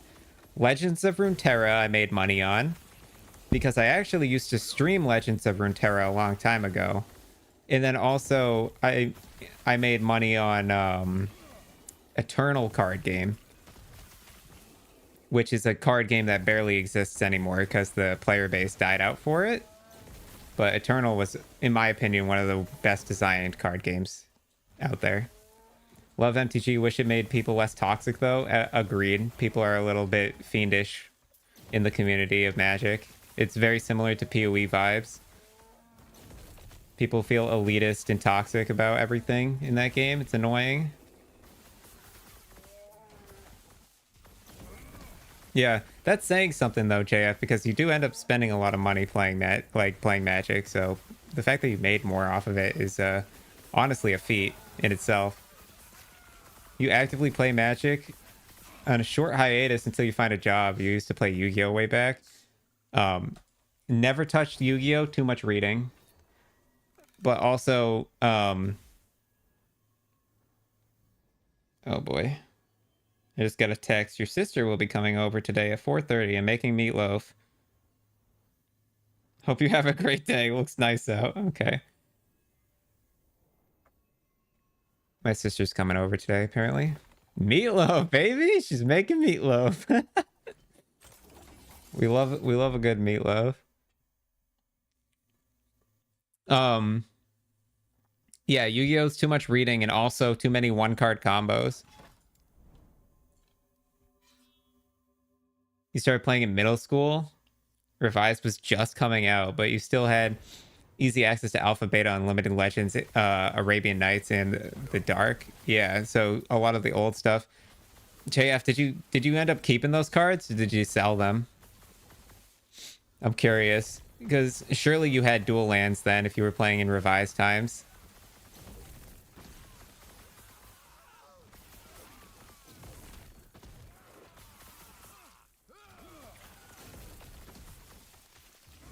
All right, Ragson, see you in a bit. You have some of it, but it's well played. Yeah, that's typically what happens. Yeah, dude, I envy the people that fucking got Power 9 in their damn, like, closet, you know? I used to, when I was a kid, we're talking like 10 years old. When I was a kid, I collected Pokemon cards, and I want to say I had over like 20,000 Pokemon cards. I had so many Pokemon cards. And my mother, bless her soul, she didn't know. I don't blame her, but also I blame her. Sold all of my Magic cards when I was getting quote unquote too old for them. Sold them all for $50 at a yard sale. And dude, I am telling you, I would be able to put a down payment on a fucking house right now with those cards. Yeah. Some of the cards in there, dude, I'm telling you, easy down payment. Yeah. Easy down payment on a house, at least.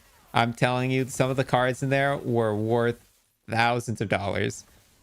I had the Charizards. I had the foil Charizards, the foil fucking Pikachus and shit. I had the GOAT cards. I had them.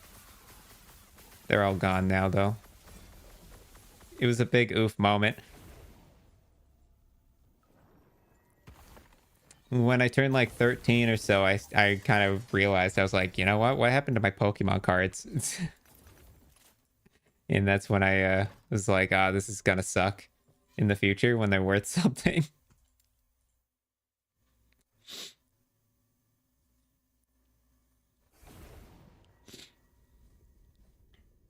When you sold everything was after Ice Age and everyone I knew just had moved on. Yeah. Yeah, I'm getting into that phase now where I'm starting to move on from Magic, mainly because Magic's now just like an online card game, and online it's really slow and kind of boring. And also I have like really bad anxiety in public spaces now, so like going to F&M is not as easy as it used to be for me.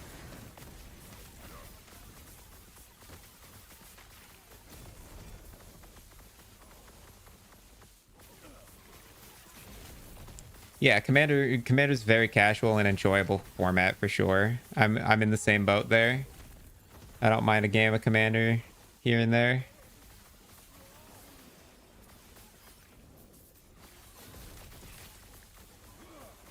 Get the whole crew together, play some Commander. Whip out the Commander decks. I want to write a new Commander app, but I'm not sure how happy Wizards would be. If it's free, if you're not making any money off of it, technically they can't do anything.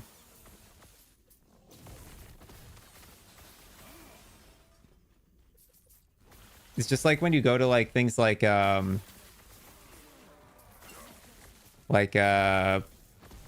that website called? Scryfall, that lets you look up Magic the Gathering cards and stuff like that. Like you can write apps about it. And like Cockatrice literally lets you play Magic with any cards, but it's like but it's full freeware. Like there's no profit involved in it, and so they technically can't sue you if you didn't make money off of it. They can try to take it down probably, but I don't think they can sue you if you didn't actually make money off of it. You didn't take anything from them, right?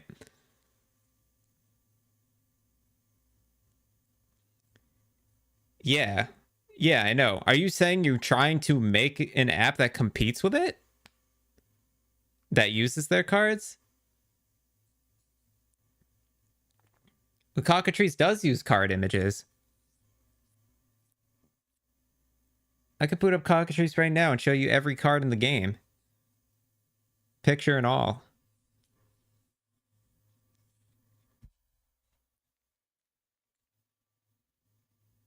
For what? They don't make money off of it.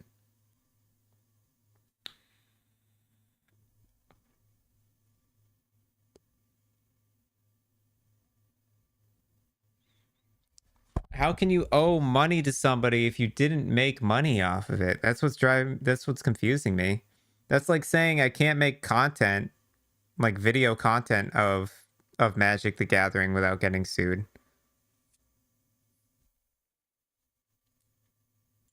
I get like I don't know. I don't know, that's weird. They sue X-Mage too? I'm gonna have to look that up. Because X-Mage does the same thing. X-Mage actually does it better than Cockatrice. Most fun. My most fun lost a ton of money story was from around 2009-ish when Bitcoin was just starting to be a thing. You had set up a mining machine in your pantry. This is when you could actually mine like a coin every day or two. Jesus. However, your wife and family thought it was a scam and your wife hated the noise the machine made, so I sold all the coins out and it basically just paid for the computer. Oh. That happened to my it's funny you say that. That happened to my dad too. My dad had a chance to invest into Bitcoin when it was coming out in the early 2000s. He could put $1,000 down on it and buy like 10 coins, which would have been worth like today like $600,000 or something.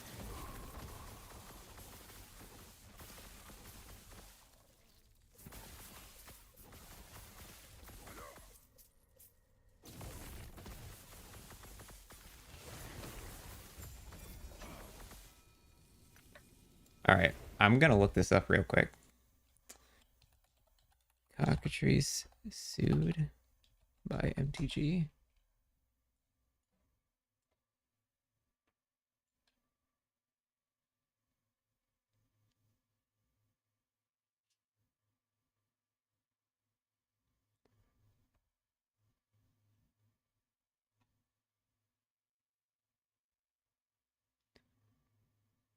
Wow, that happened a long time ago.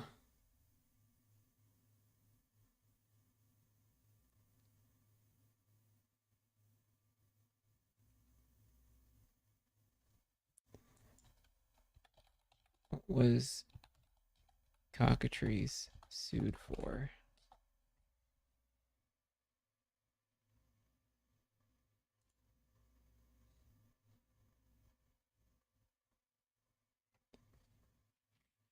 Hasbro sent Brookie a big letter.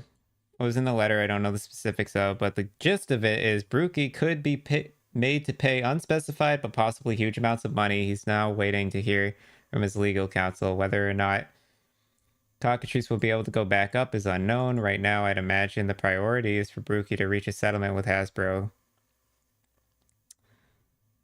There appears to have been some sort of settlement. Avoids having to pay damages. They just want him to shut down the project.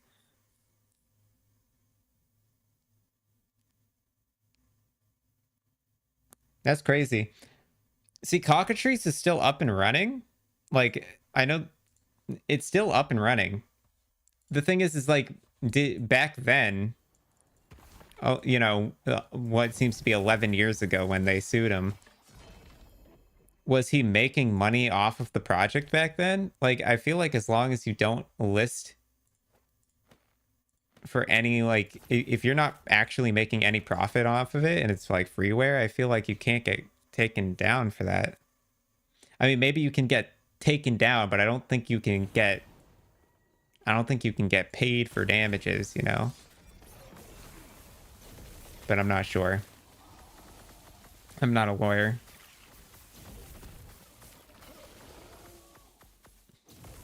Your wife and family thought it was, yeah, I read that. You woke your wife up at like 2 a.m. when I read a story on Wired when Bitcoin had hit like 1,000 a coin, and let alone the 70K a day it is now. Yeah.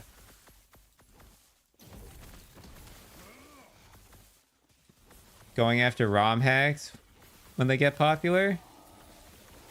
Right. The idea is people aren't going to buy your stuff because they can get it for free by doing it this way, right? They don't have to pay for your game when they can play for free doing it this way. The weird thing about ROM hacks in particular is like if the game is old enough, the ROM hacks become less of something that people care about. Like Nintendo's not going after Pokemon Emerald ROM hacks, right? Because nobody's out there buying Pokemon Emerald from the store anymore. But Nintendo is going after like Nintendo Switch ROM hacks because in emulators because that's what's currently being sold, right?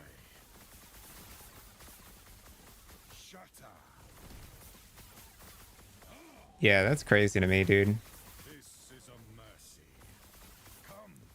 It's crazy to me because it's like you're giving access to something that people didn't have. If it's not paid for, if it's free and you're not making any kind of like money off of it whatsoever, a lot of those people like who are using that freeware weren't going to pay for the original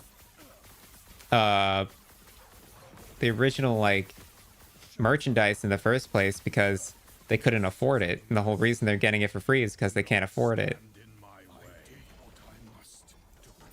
So it's a question of like, would they actually make more money or not? Is it actually doing damage?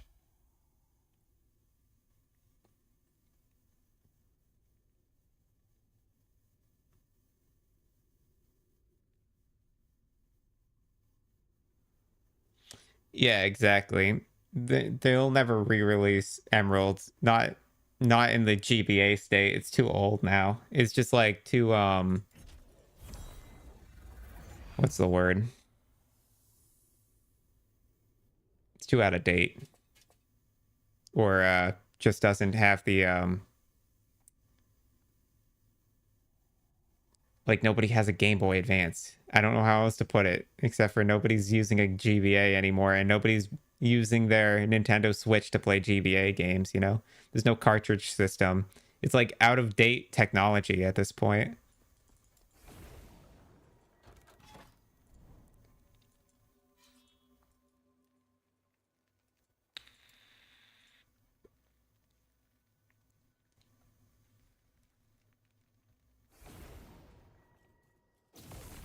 Not saying they could just like report the game onto a onto like a Switch cartridge, but like I don't know if people are gonna buy that. Welcome back, Rag.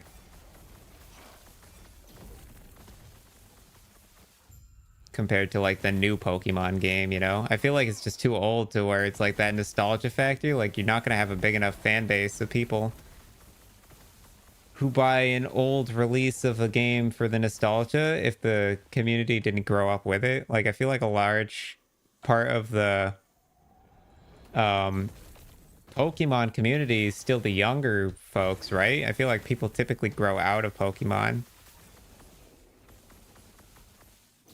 It's not like with Magic or Diablo and stuff like that where people grow with it, but instead it's like I feel like with Pokemon people grow past it or out of it because it is like, you know, a very much a child's E for everyone type of game.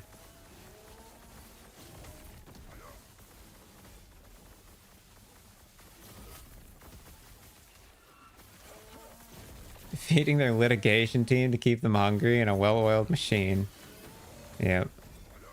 That's just it, isn't it? It's just crazy to me how like there's Nintendo going after people like that and Hasbro going after people like that, and then you have like Diablo 2 private servers and remasters and remakes and like WoW private servers that are completely free to play that are just going straight under the radar and making money like in the process and not getting taken down, you know? It's crazy to me.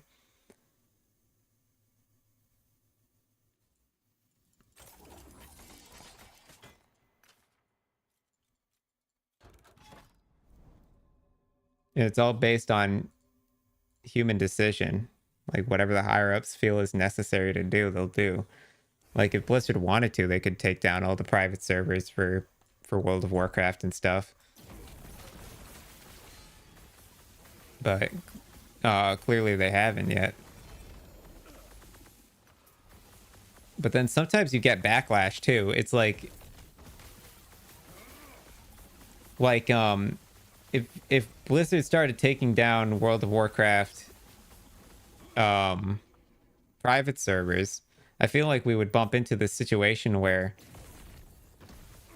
the greater community would just be like, oh my god, my character just freaked out.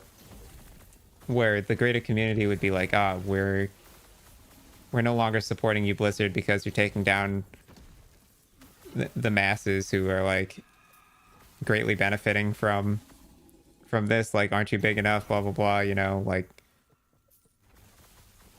stuff like that. I don't know how to explain it, but it's kind of like the Dungeons and Dragons thing that happened, where Dungeons and Dragons was trying to make it so that you had to go through like a license system to sell Dungeons and Dragons based stuff, like dice and shit, in like custom stories and stuff. In Dungeons and Dragons, they wanted to like put a paywall behind it. You saw what happened then. Yeah, well, I mean, Nintendo's not even an American-based company as well. So they don't really give a fuck.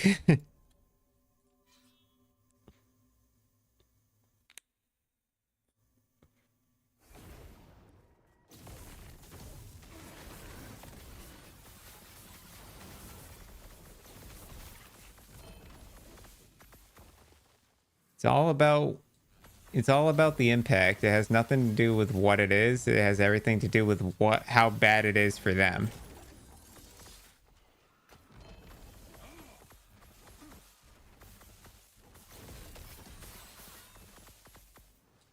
It's not a problem until it's a problem, you know?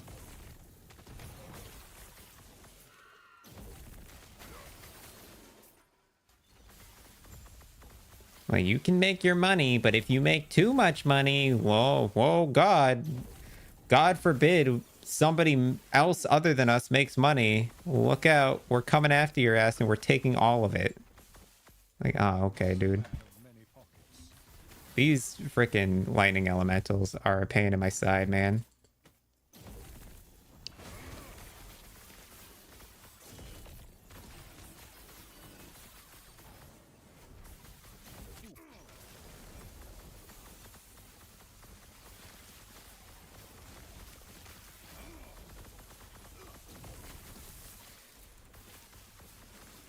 But yeah, I feel like we could go on all day about legal litigation with fucking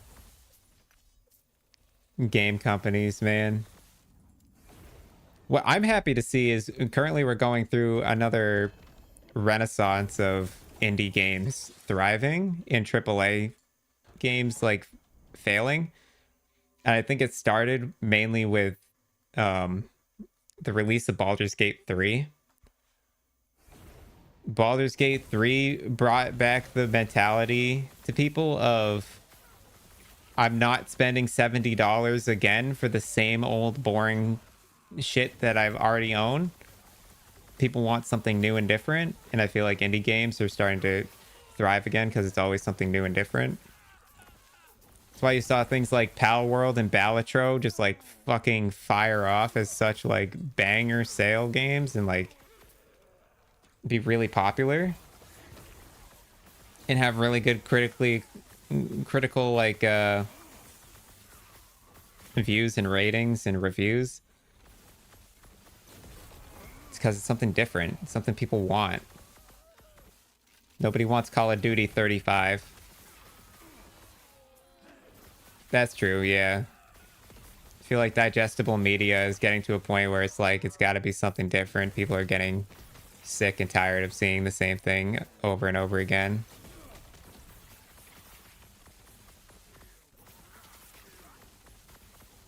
They want to experience something different. But it's exciting because it's making it's making AAA companies think differently because it's starting to make them lose money.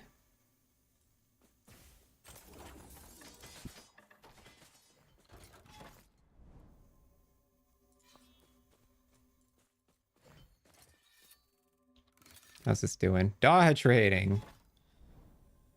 Okay, well.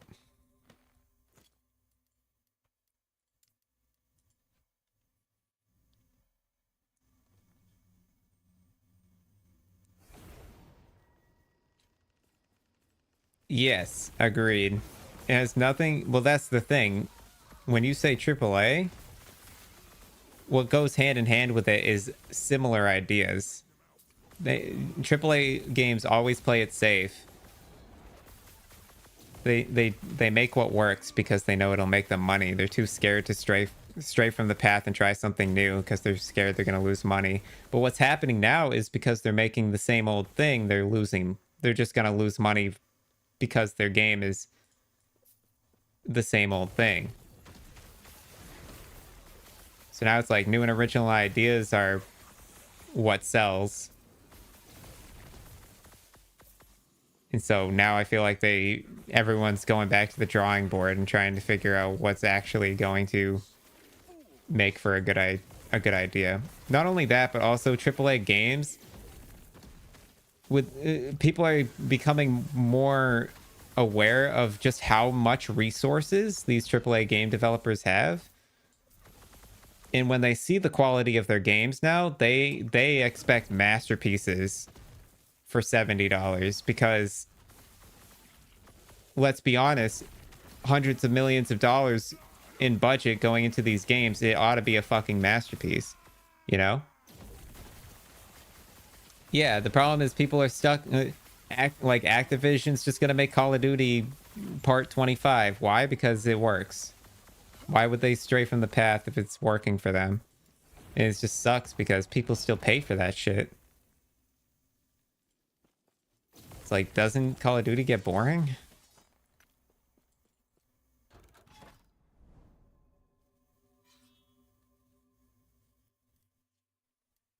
Yeah, every game, dude, every game's gonna become is gonna become the new high-res studios, right? High-res's entire motto is copying other people's game ideas and then putting a spin on it.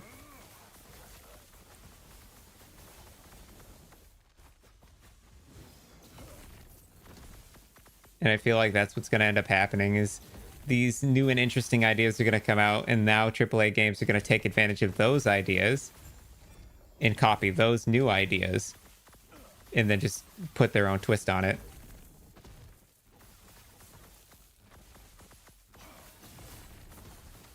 Every game has to be brute forced and designed by a committee. The whole thing is fixed in post. Yeah, that's true. Yeah, see, that's another thing.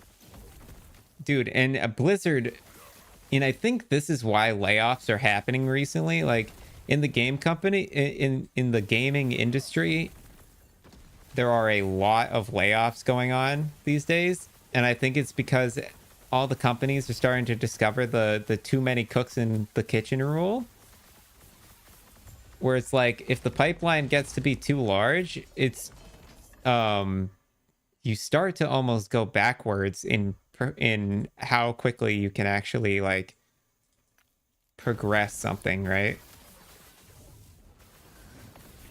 You put too much rules, regulations in front of your idea, and all of a sudden it's like you're just burning time and money after a while. There's just too many cooks in the kitchen, and it just slows everything down. Yeah, high-res is high-res is not AAA at all. But I'm saying that AAA companies are going to take the high-res route.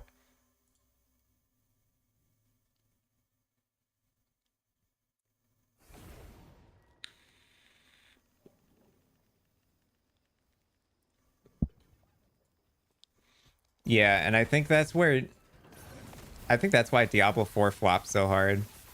Is actually exactly that. Is they went in without a vision and then it was brute forced by executives and designers that like didn't take into account what players actually want. And now that the game is out, they're trying to implement what players want, but it's too late because the core foundation of the game is so bad. They made the game way too gamey. I don't know how else to put it except for Blizzard has this problem of gamifying everything in their games. There's nothing interesting about Diablo. AAA companies went the wrong direction and is now burning them. Instead of hiring more devs, they should hire more graphic designers and then just have their dedicated 5 to 6 man dev team. Yeah, I mean, 5 to 6 might be small, but like AAA companies have like 300 to 400 devs, you know? You don't need that many. Maybe 50. 300's a little overkill. They should put that more towards their like marketing team and their like you said, their artists and stuff like that.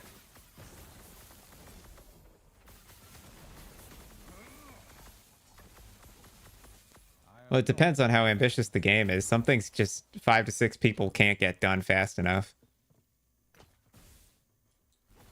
Like if you need a game to be done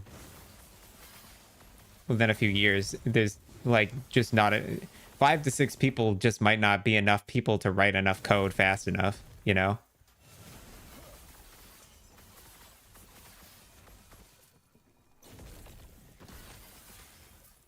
Yeah, but they have 300. Like Blizzard, I'm pretty sure Blizzard's Diablo 4, I'm pretty sure had over 300 developers alone, like actual code writers.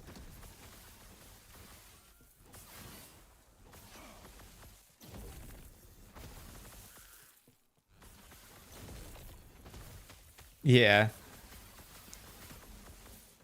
But I mean, even with that many people, it took them a while to finish the game. So I'm not sure, like, 5 to 6 might be... I don't know if 5 to 6 could make a whole ass Diablo 4 without... perfectly without any bugs, you know?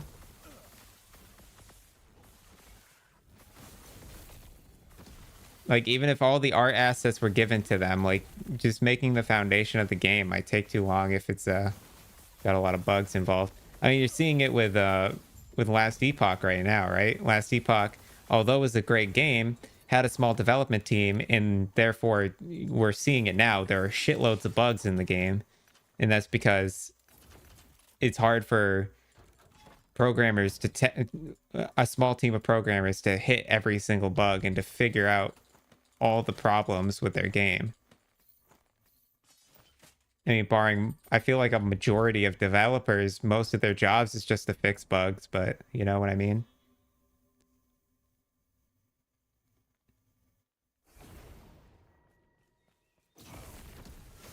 Well, that's another thing. There's not enough mature dev people out there in the world right now. You don't have enough people that are devs with like 50 years experience looking to work on an indie game.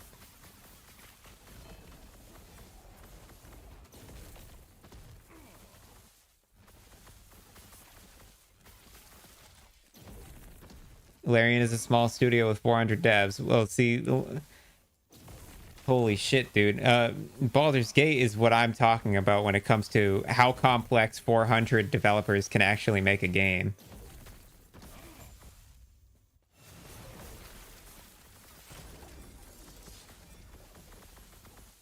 That's tier 6 int. Or tier 7 int.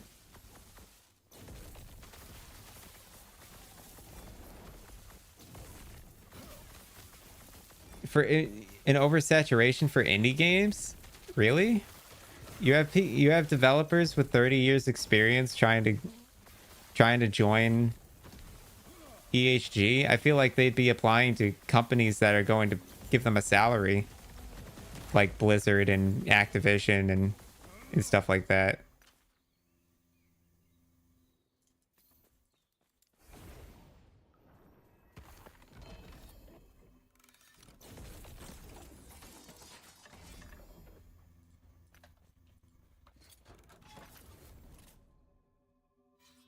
An oversaturation.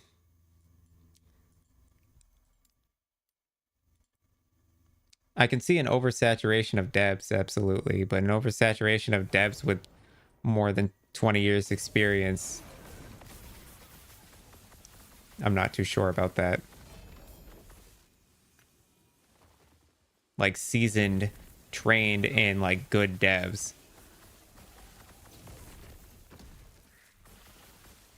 But you are right. Last Epoch's dev was definitely early. Like, they don't have a lot of experience, mainly because most of them were like PoE redditors, right? It's not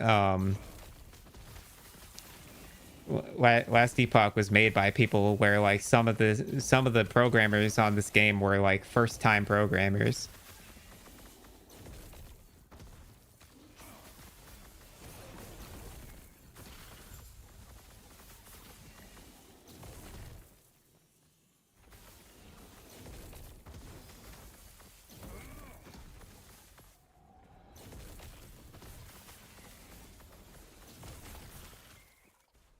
$30K favor. I farmed this favor without even thinking about it, dude. We've been live for 2.5 hours. Feels like I blinked and we were here. I don't know what happened, but I woke up on some like cocaine sauce today. I was all fired up.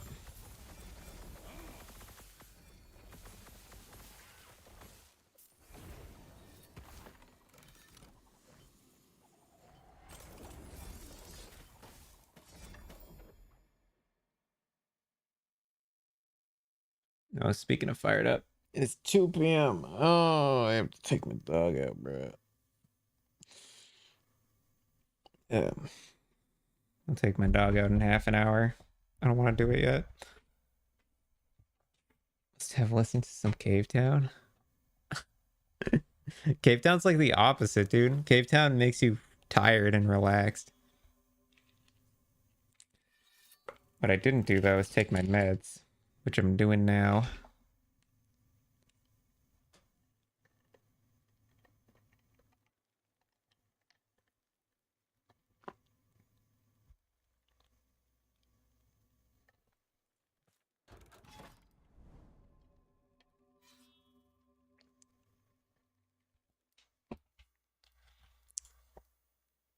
Okay.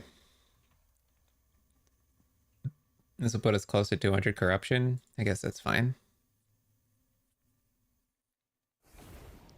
The Age of Winter.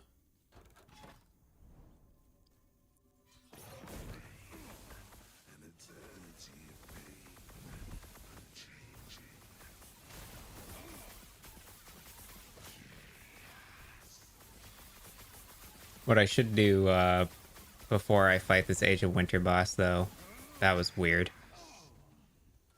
That I rubber banded like that. What I should do before I fight this Age of Winter boss is go check prophecies again, see if I can get any more for Hierot at the same time. Ooh, Shadow Chain's 1 LP. Pretty pog.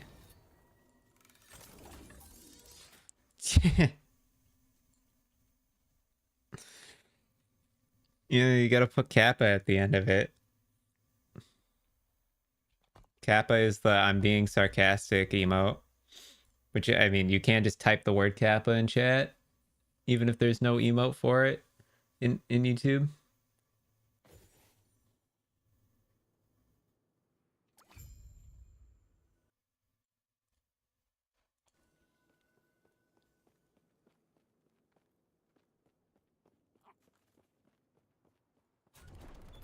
Okay. Harden's Husk can follow the Empire 260 corruption. We're not there yet. We're gonna roll past that. I'm gonna roll again. And again. Looking for exalted helmets. 39 of not using Kappa. Well, then you're not getting understood correctly. It's just that simple.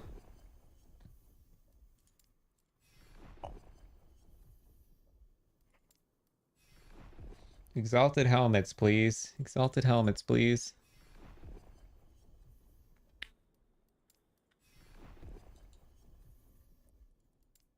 Really?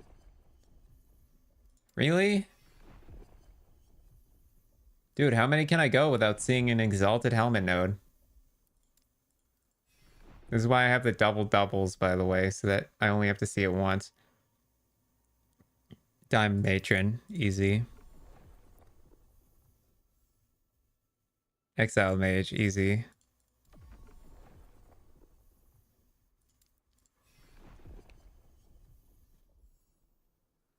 Siege Golem. Technically easy. And then 5k favor is not going to get us anything else, so. Okay. Siege Golem, Exile Mage, Diamond Matron.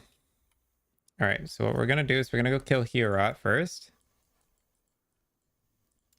And then we're going to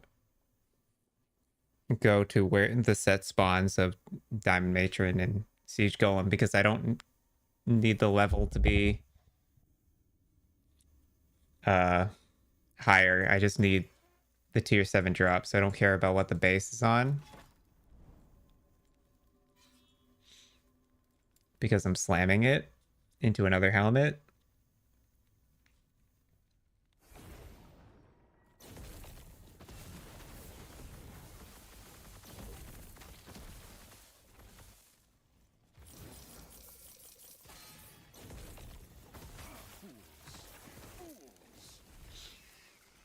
Drops gold.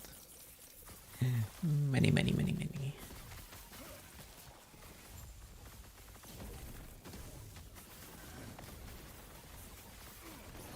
You're an exiled mage. I have to kill you. Wait, how many of these do I have to do? 3 mages to complete one. Okay.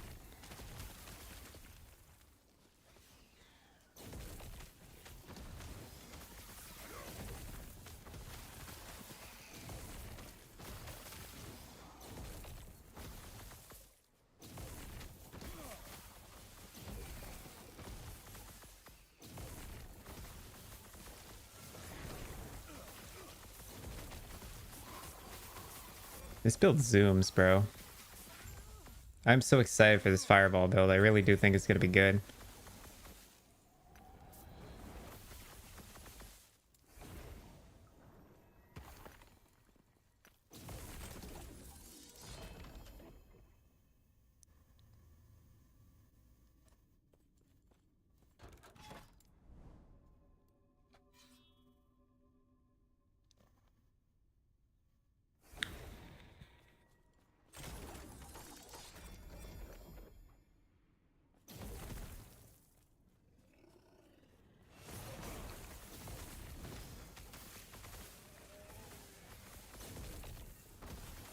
I'd like to say I've had the easiest time ever leveling this Runemaster, dude. I feel like I barely even had to try to get to level 97. Almost 98 even.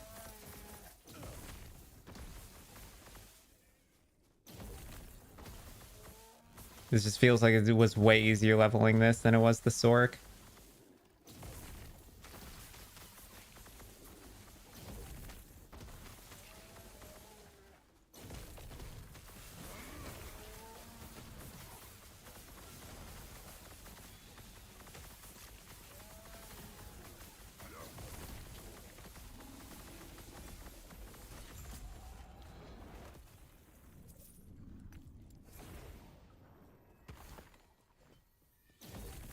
These books give so much XP, dude.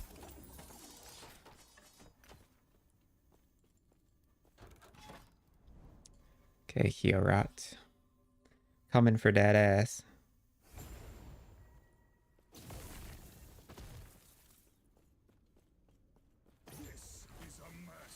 God damn, that freeze, dude. Do not stand in my way. Behold the rage of winter. Shatter. This is a mercy. Rise, my fallen champions. Aid me. Do not stand in my way. Shatter. This is a mercy. Do not stand in my way. Come. He just said come. He didn't finish his statement. It's the first time I've heard him do that. Come. This is a mercy. Shatter. Do not stand in my way. Fools. Fools.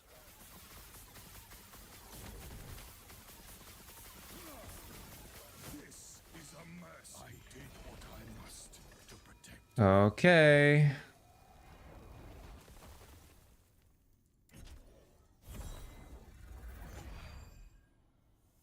More int crowns.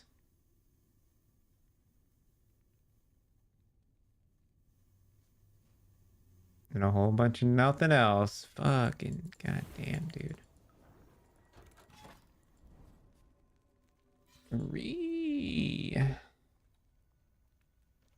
Siege Golem, Exile Mage, Matron. Okay, go Siege Golem first.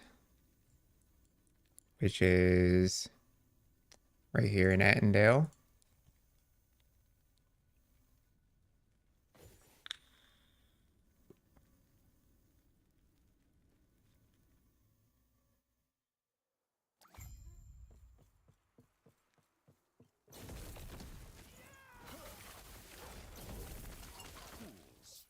Fools.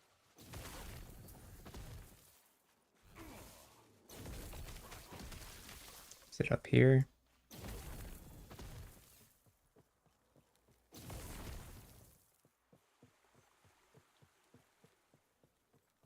That's not Attendale. Nope.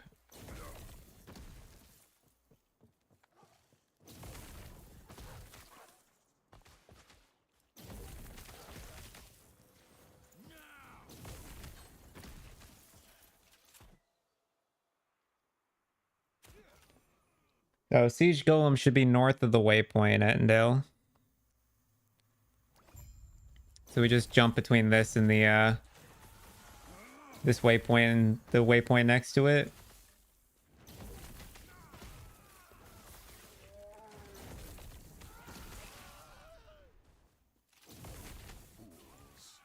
Fools.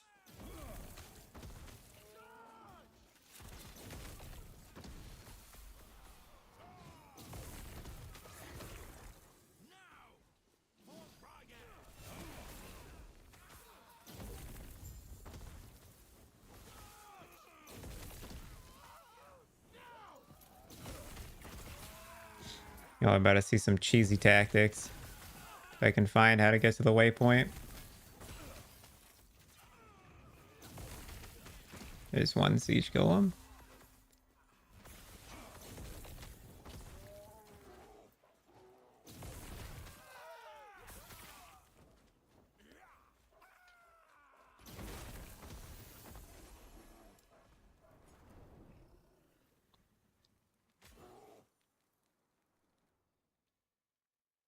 Yeah, it is just one. Yep. How many times do we have to kill it? 10 times total? Okay, so we got one.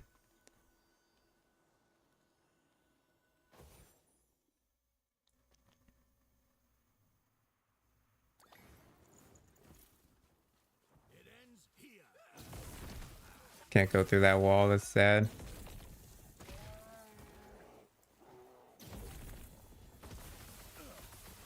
There's two.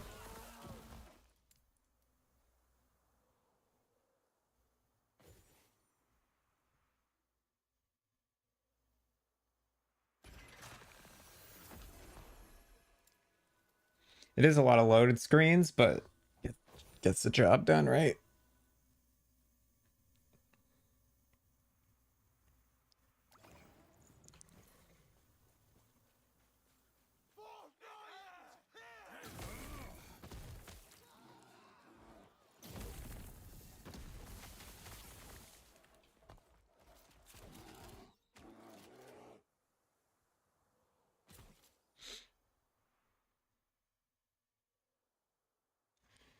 Gotta do it 10 times and then we get free helmets.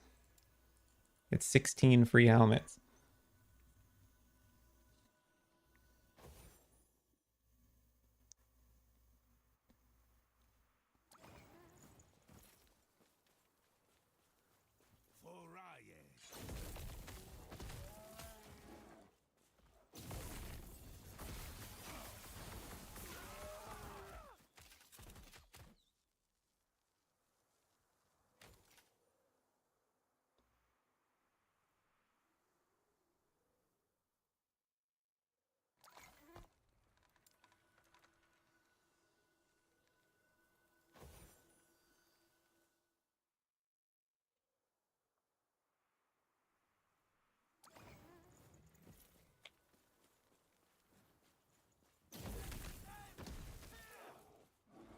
Okay, should be our first batch of helmets.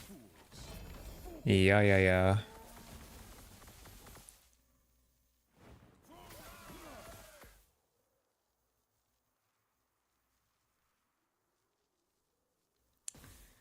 Oh, they all suck.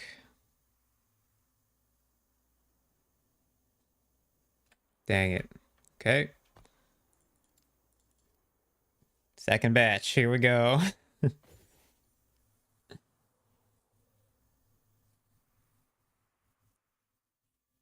Me hunting for one helmet, one exalted helmet in COF. Me 5 days later. Still don't have the exalted helmet.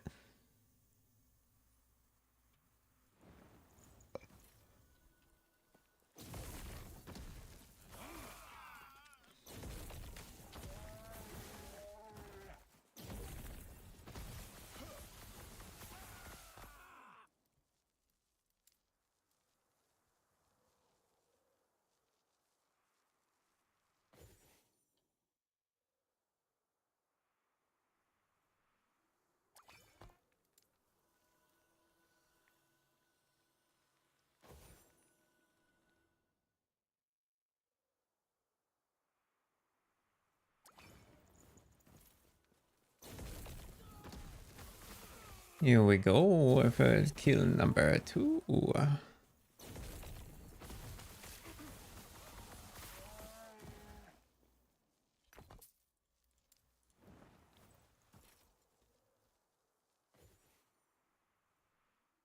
And we got to do the same thing with Diamond Matrons. At least with the Diamond Matrons, the load's a little bit quicker, but...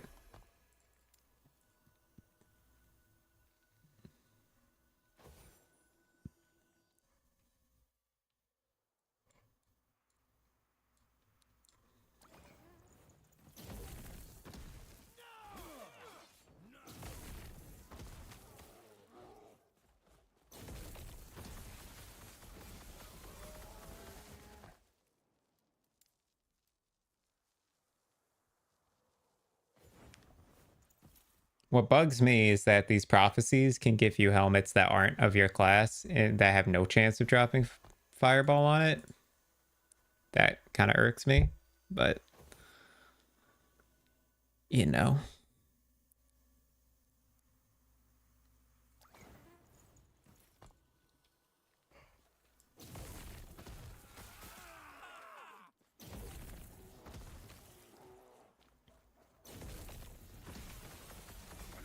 But yeah, Fireball Pierce is a huge part of the build. Need to have it.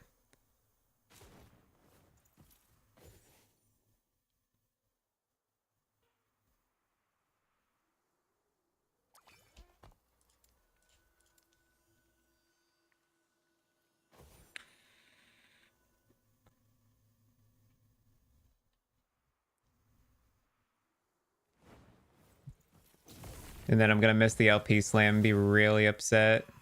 It's going to be great.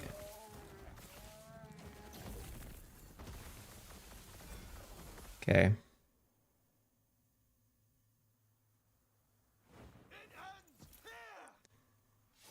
All dead. Excellent. Okay. Divine Arrow, Majelka, Upper Temple.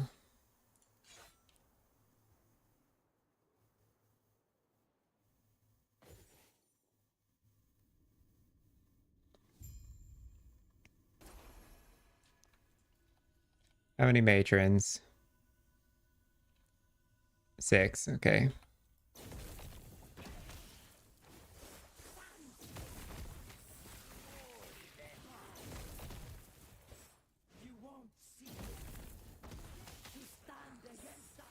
Do you ever notice that the upper temple has a snake-like path to it? I find that kind of funny.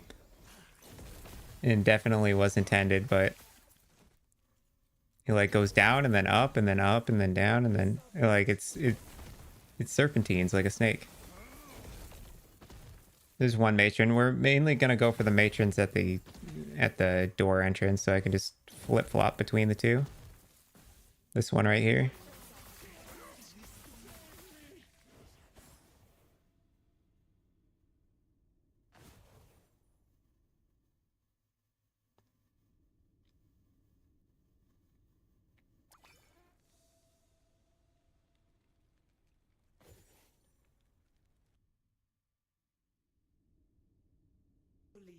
Peasant.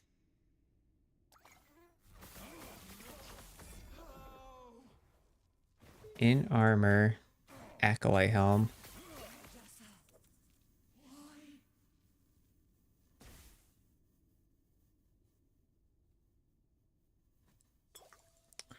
Okay.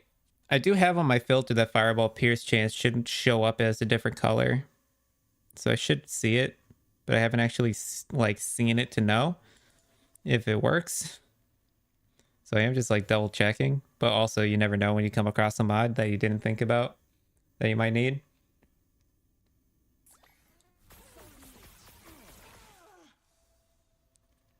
Hello, Beeper. Welcome. We're just grinding out a couple of prophecies right now.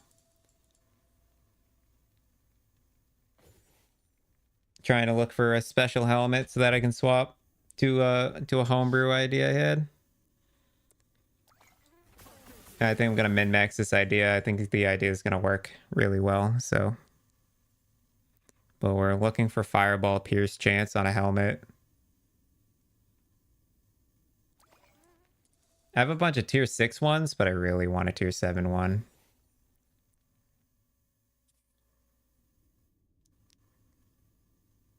If I'm gonna slam it into that helmet I have. Plenty of int elms, man.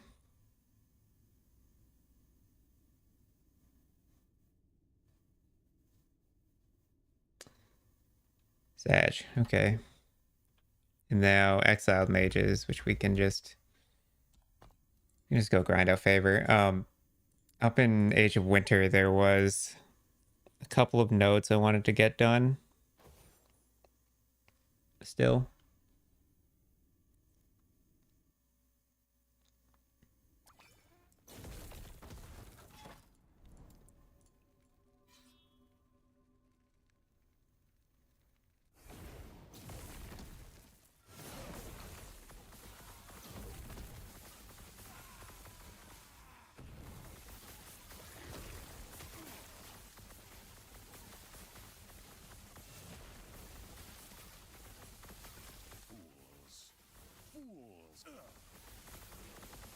The idea should be very similar to this lightning blast idea, except with fireball and then a few other changes.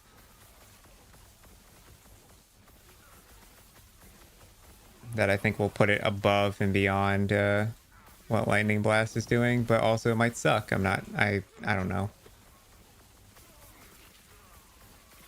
We'll see. Not being able to apply spark charges is definitely a downside.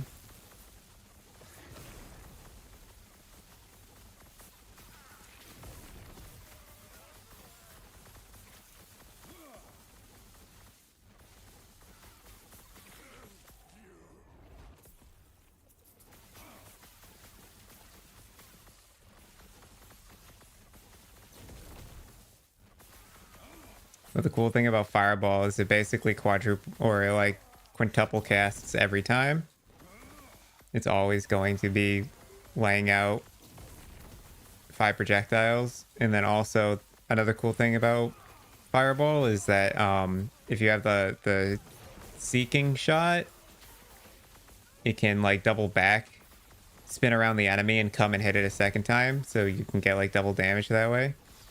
What do you think about on-hit elemental Nova Spellblade concept? I tried to make it work. I think the only hard part about it is space in masteries. So up here, when I tried coming up with the idea, I ran out of space up in the skills and specializations area. But yeah, there's probably something there. I couldn't figure it out though myself. No, JF, this is way different. This build is way different. This build is not ignite stacking, and also has ward generation and is a Runemaster, so yeah, no, this one's gonna work.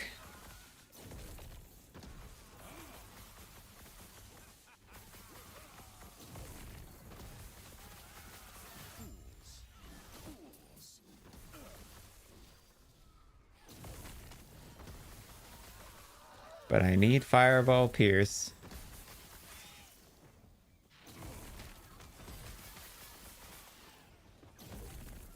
And I need it now.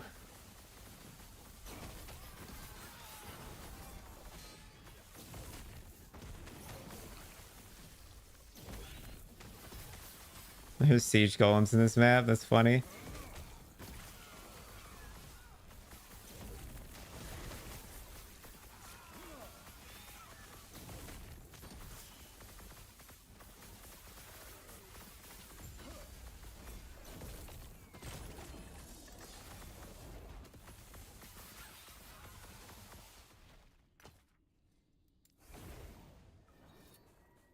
Excited to see the proof of concept. Yeah, this is, trust me when I say this is gonna be way better.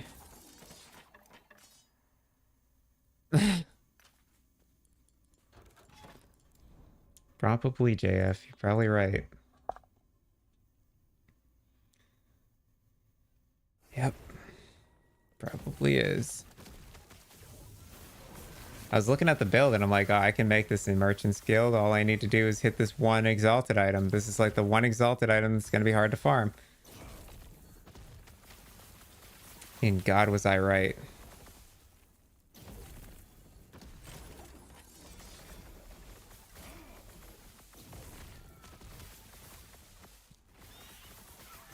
The real question is, can I find it at all, ever?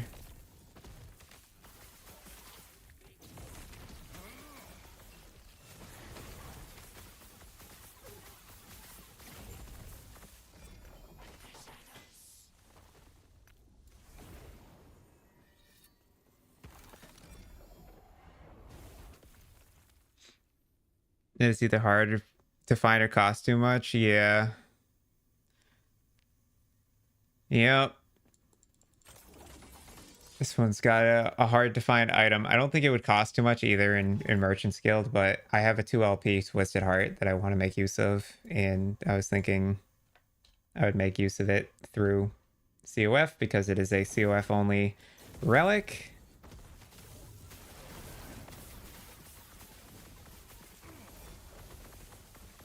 Well, none of those lit up, so nothing I need to care too much about.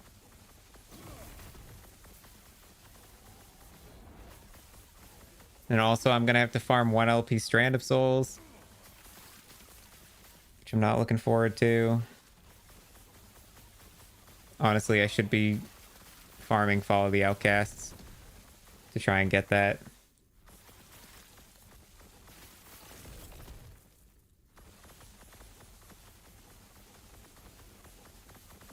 It's not even worth my time to try and read those right now.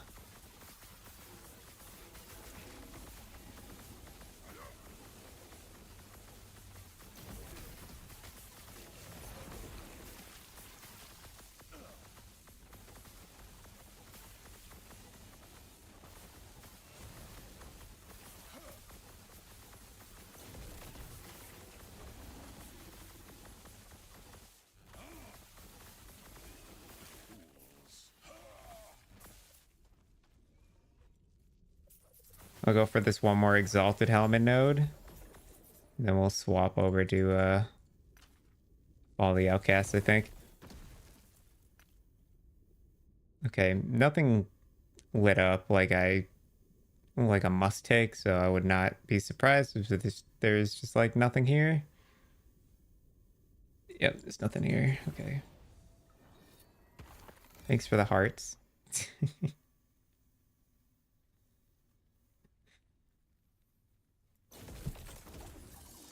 Thanks for the heart button push thingy. I don't know what that even does really, but thanks anyways.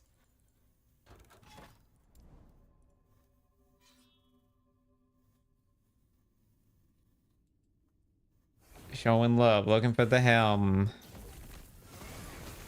And I don't know how I'm gonna find this. The prophecies aren't prophesizing.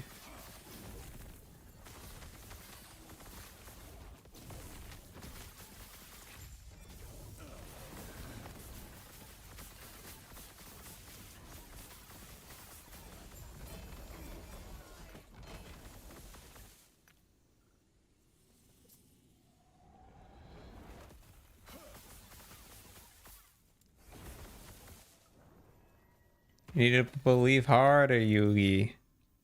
Yug. Come on, Yug.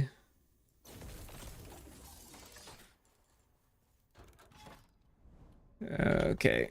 We're gonna go to follow the outcast now.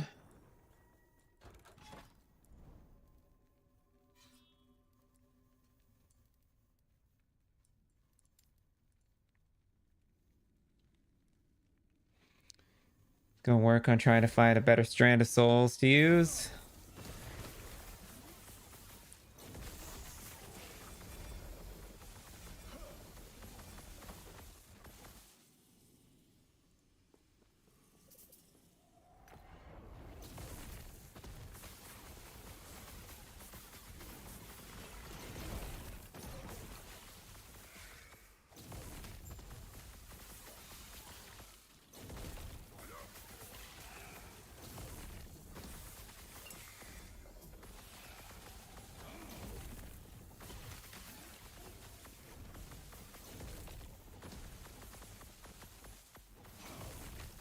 So, I learned that, like, lightning has lightning ages, which is like a huge defensive modifier.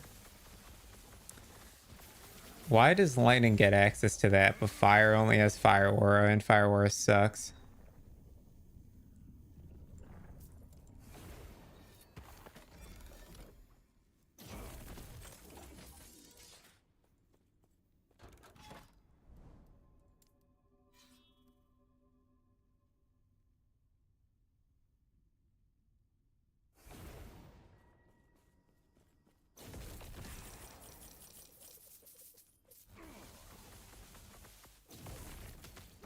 And then I don't even think cold has like a, I mean, the only thing cold has for defense is freezing things, right?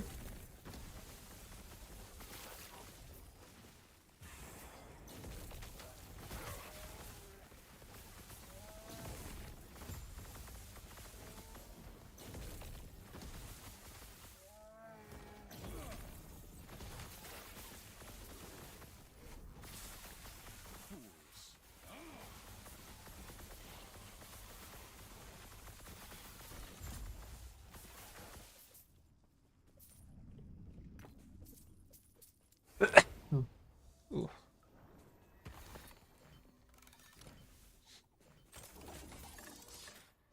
Okay. I will be right back. Gotta go take the dog out. Back later. Freezing is strong. All right, JF. See you in a bit. Yeah, I gotta take my dog out. I'll be back in a bit.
I've returned.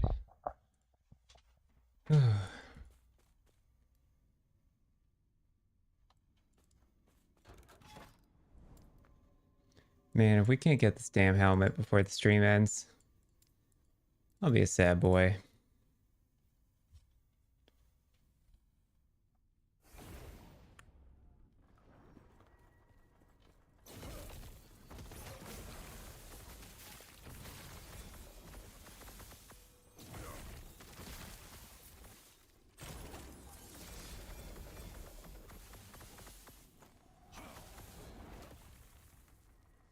Helmet one time. That's all it takes.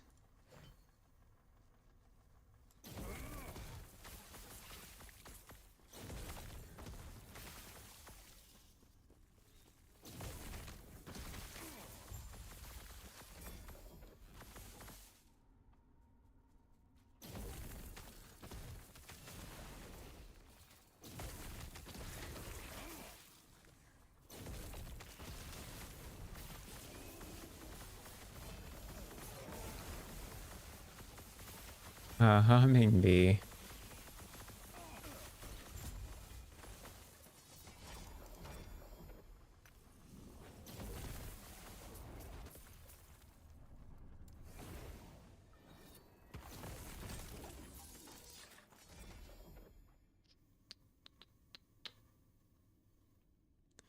Mainly looking at trying to find adorned idols that line up with the build.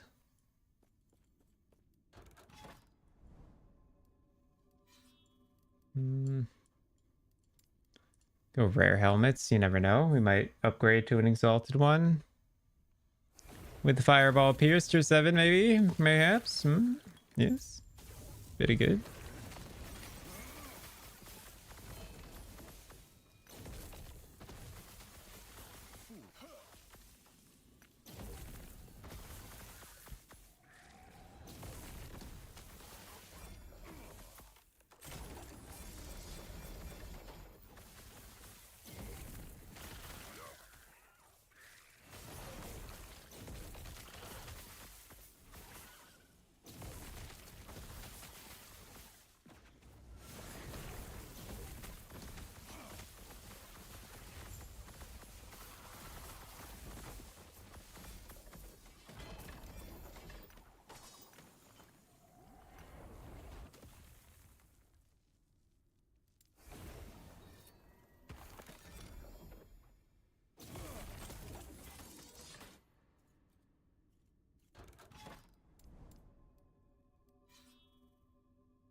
I think we're one exiled mage from completing that prophecy. And we're going to be out of prophecies. I should just go farm like 500k fucking favor and put it all into helmets.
When I took my dog out, it is insanely nice outside. It is like very warm. It is pleasant as fuck. I'm going to definitely spend some time outside after stream today.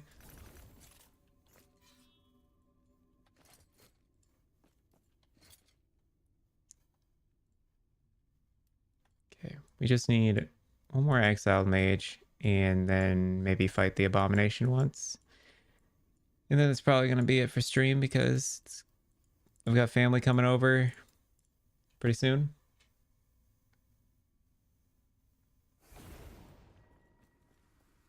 It's supposed to storm later? Oh no.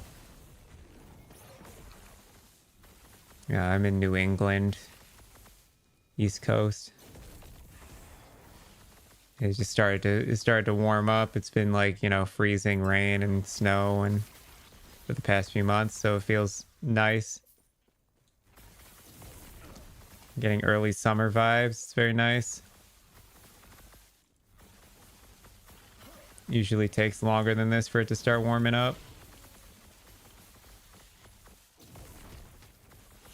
Pretty large hail in this storm. What the hell?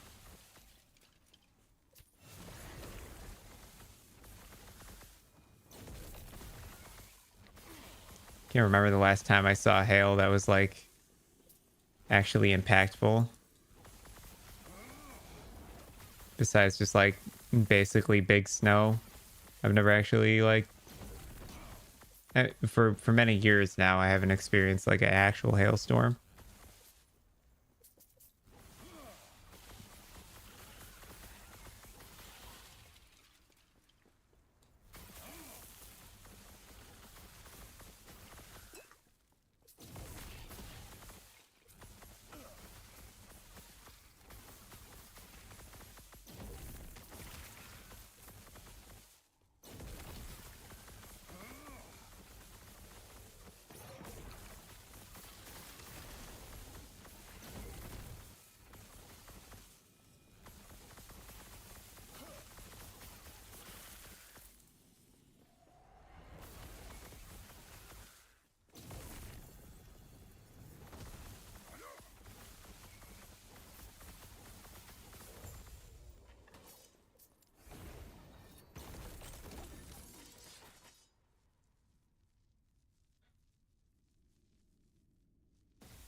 Hmm.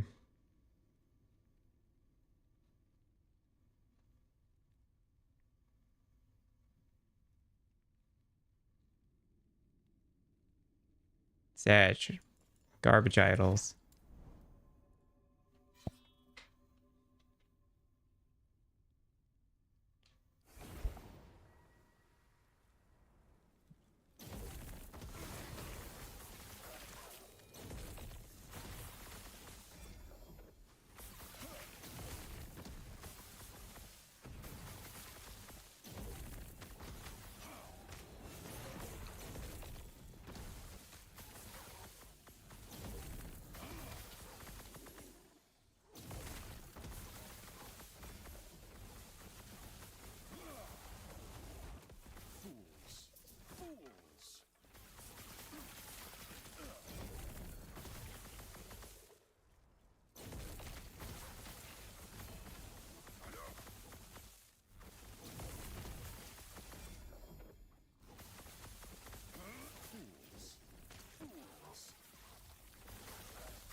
Well, Vin, it's not what I want to see, dude. Off a helmet.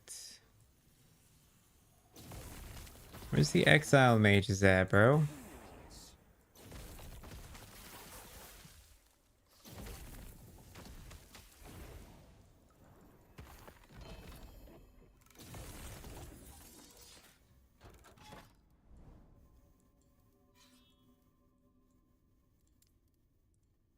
I need my dang helmet.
What's an arena? Good.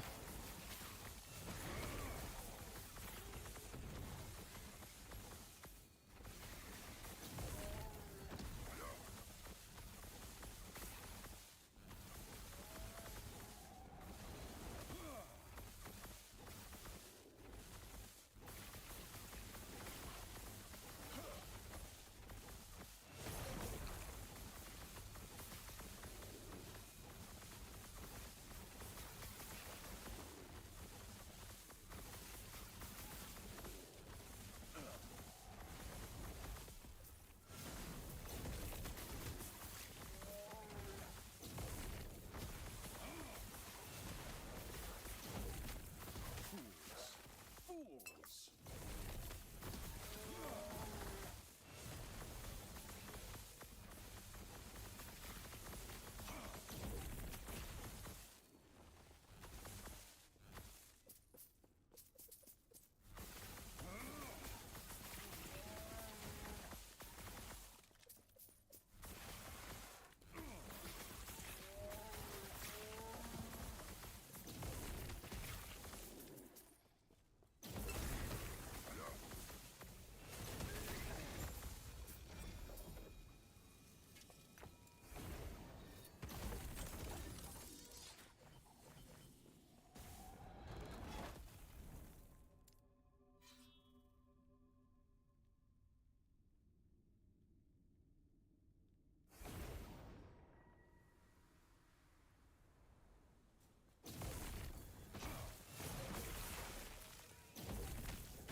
It is so hard to find this last exiled mage. I feel like I haven't seen one in a while.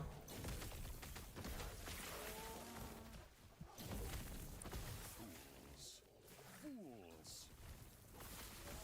It's just holding out because it's gonna give me the helmet, right? Oh, there it is. It's destined to happen.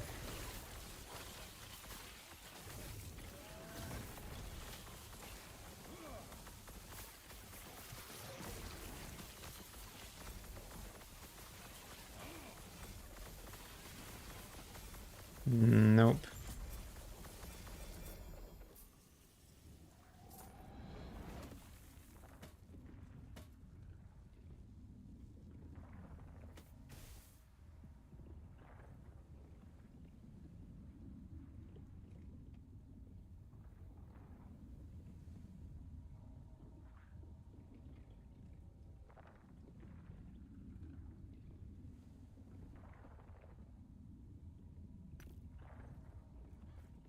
Gosh darn it, man.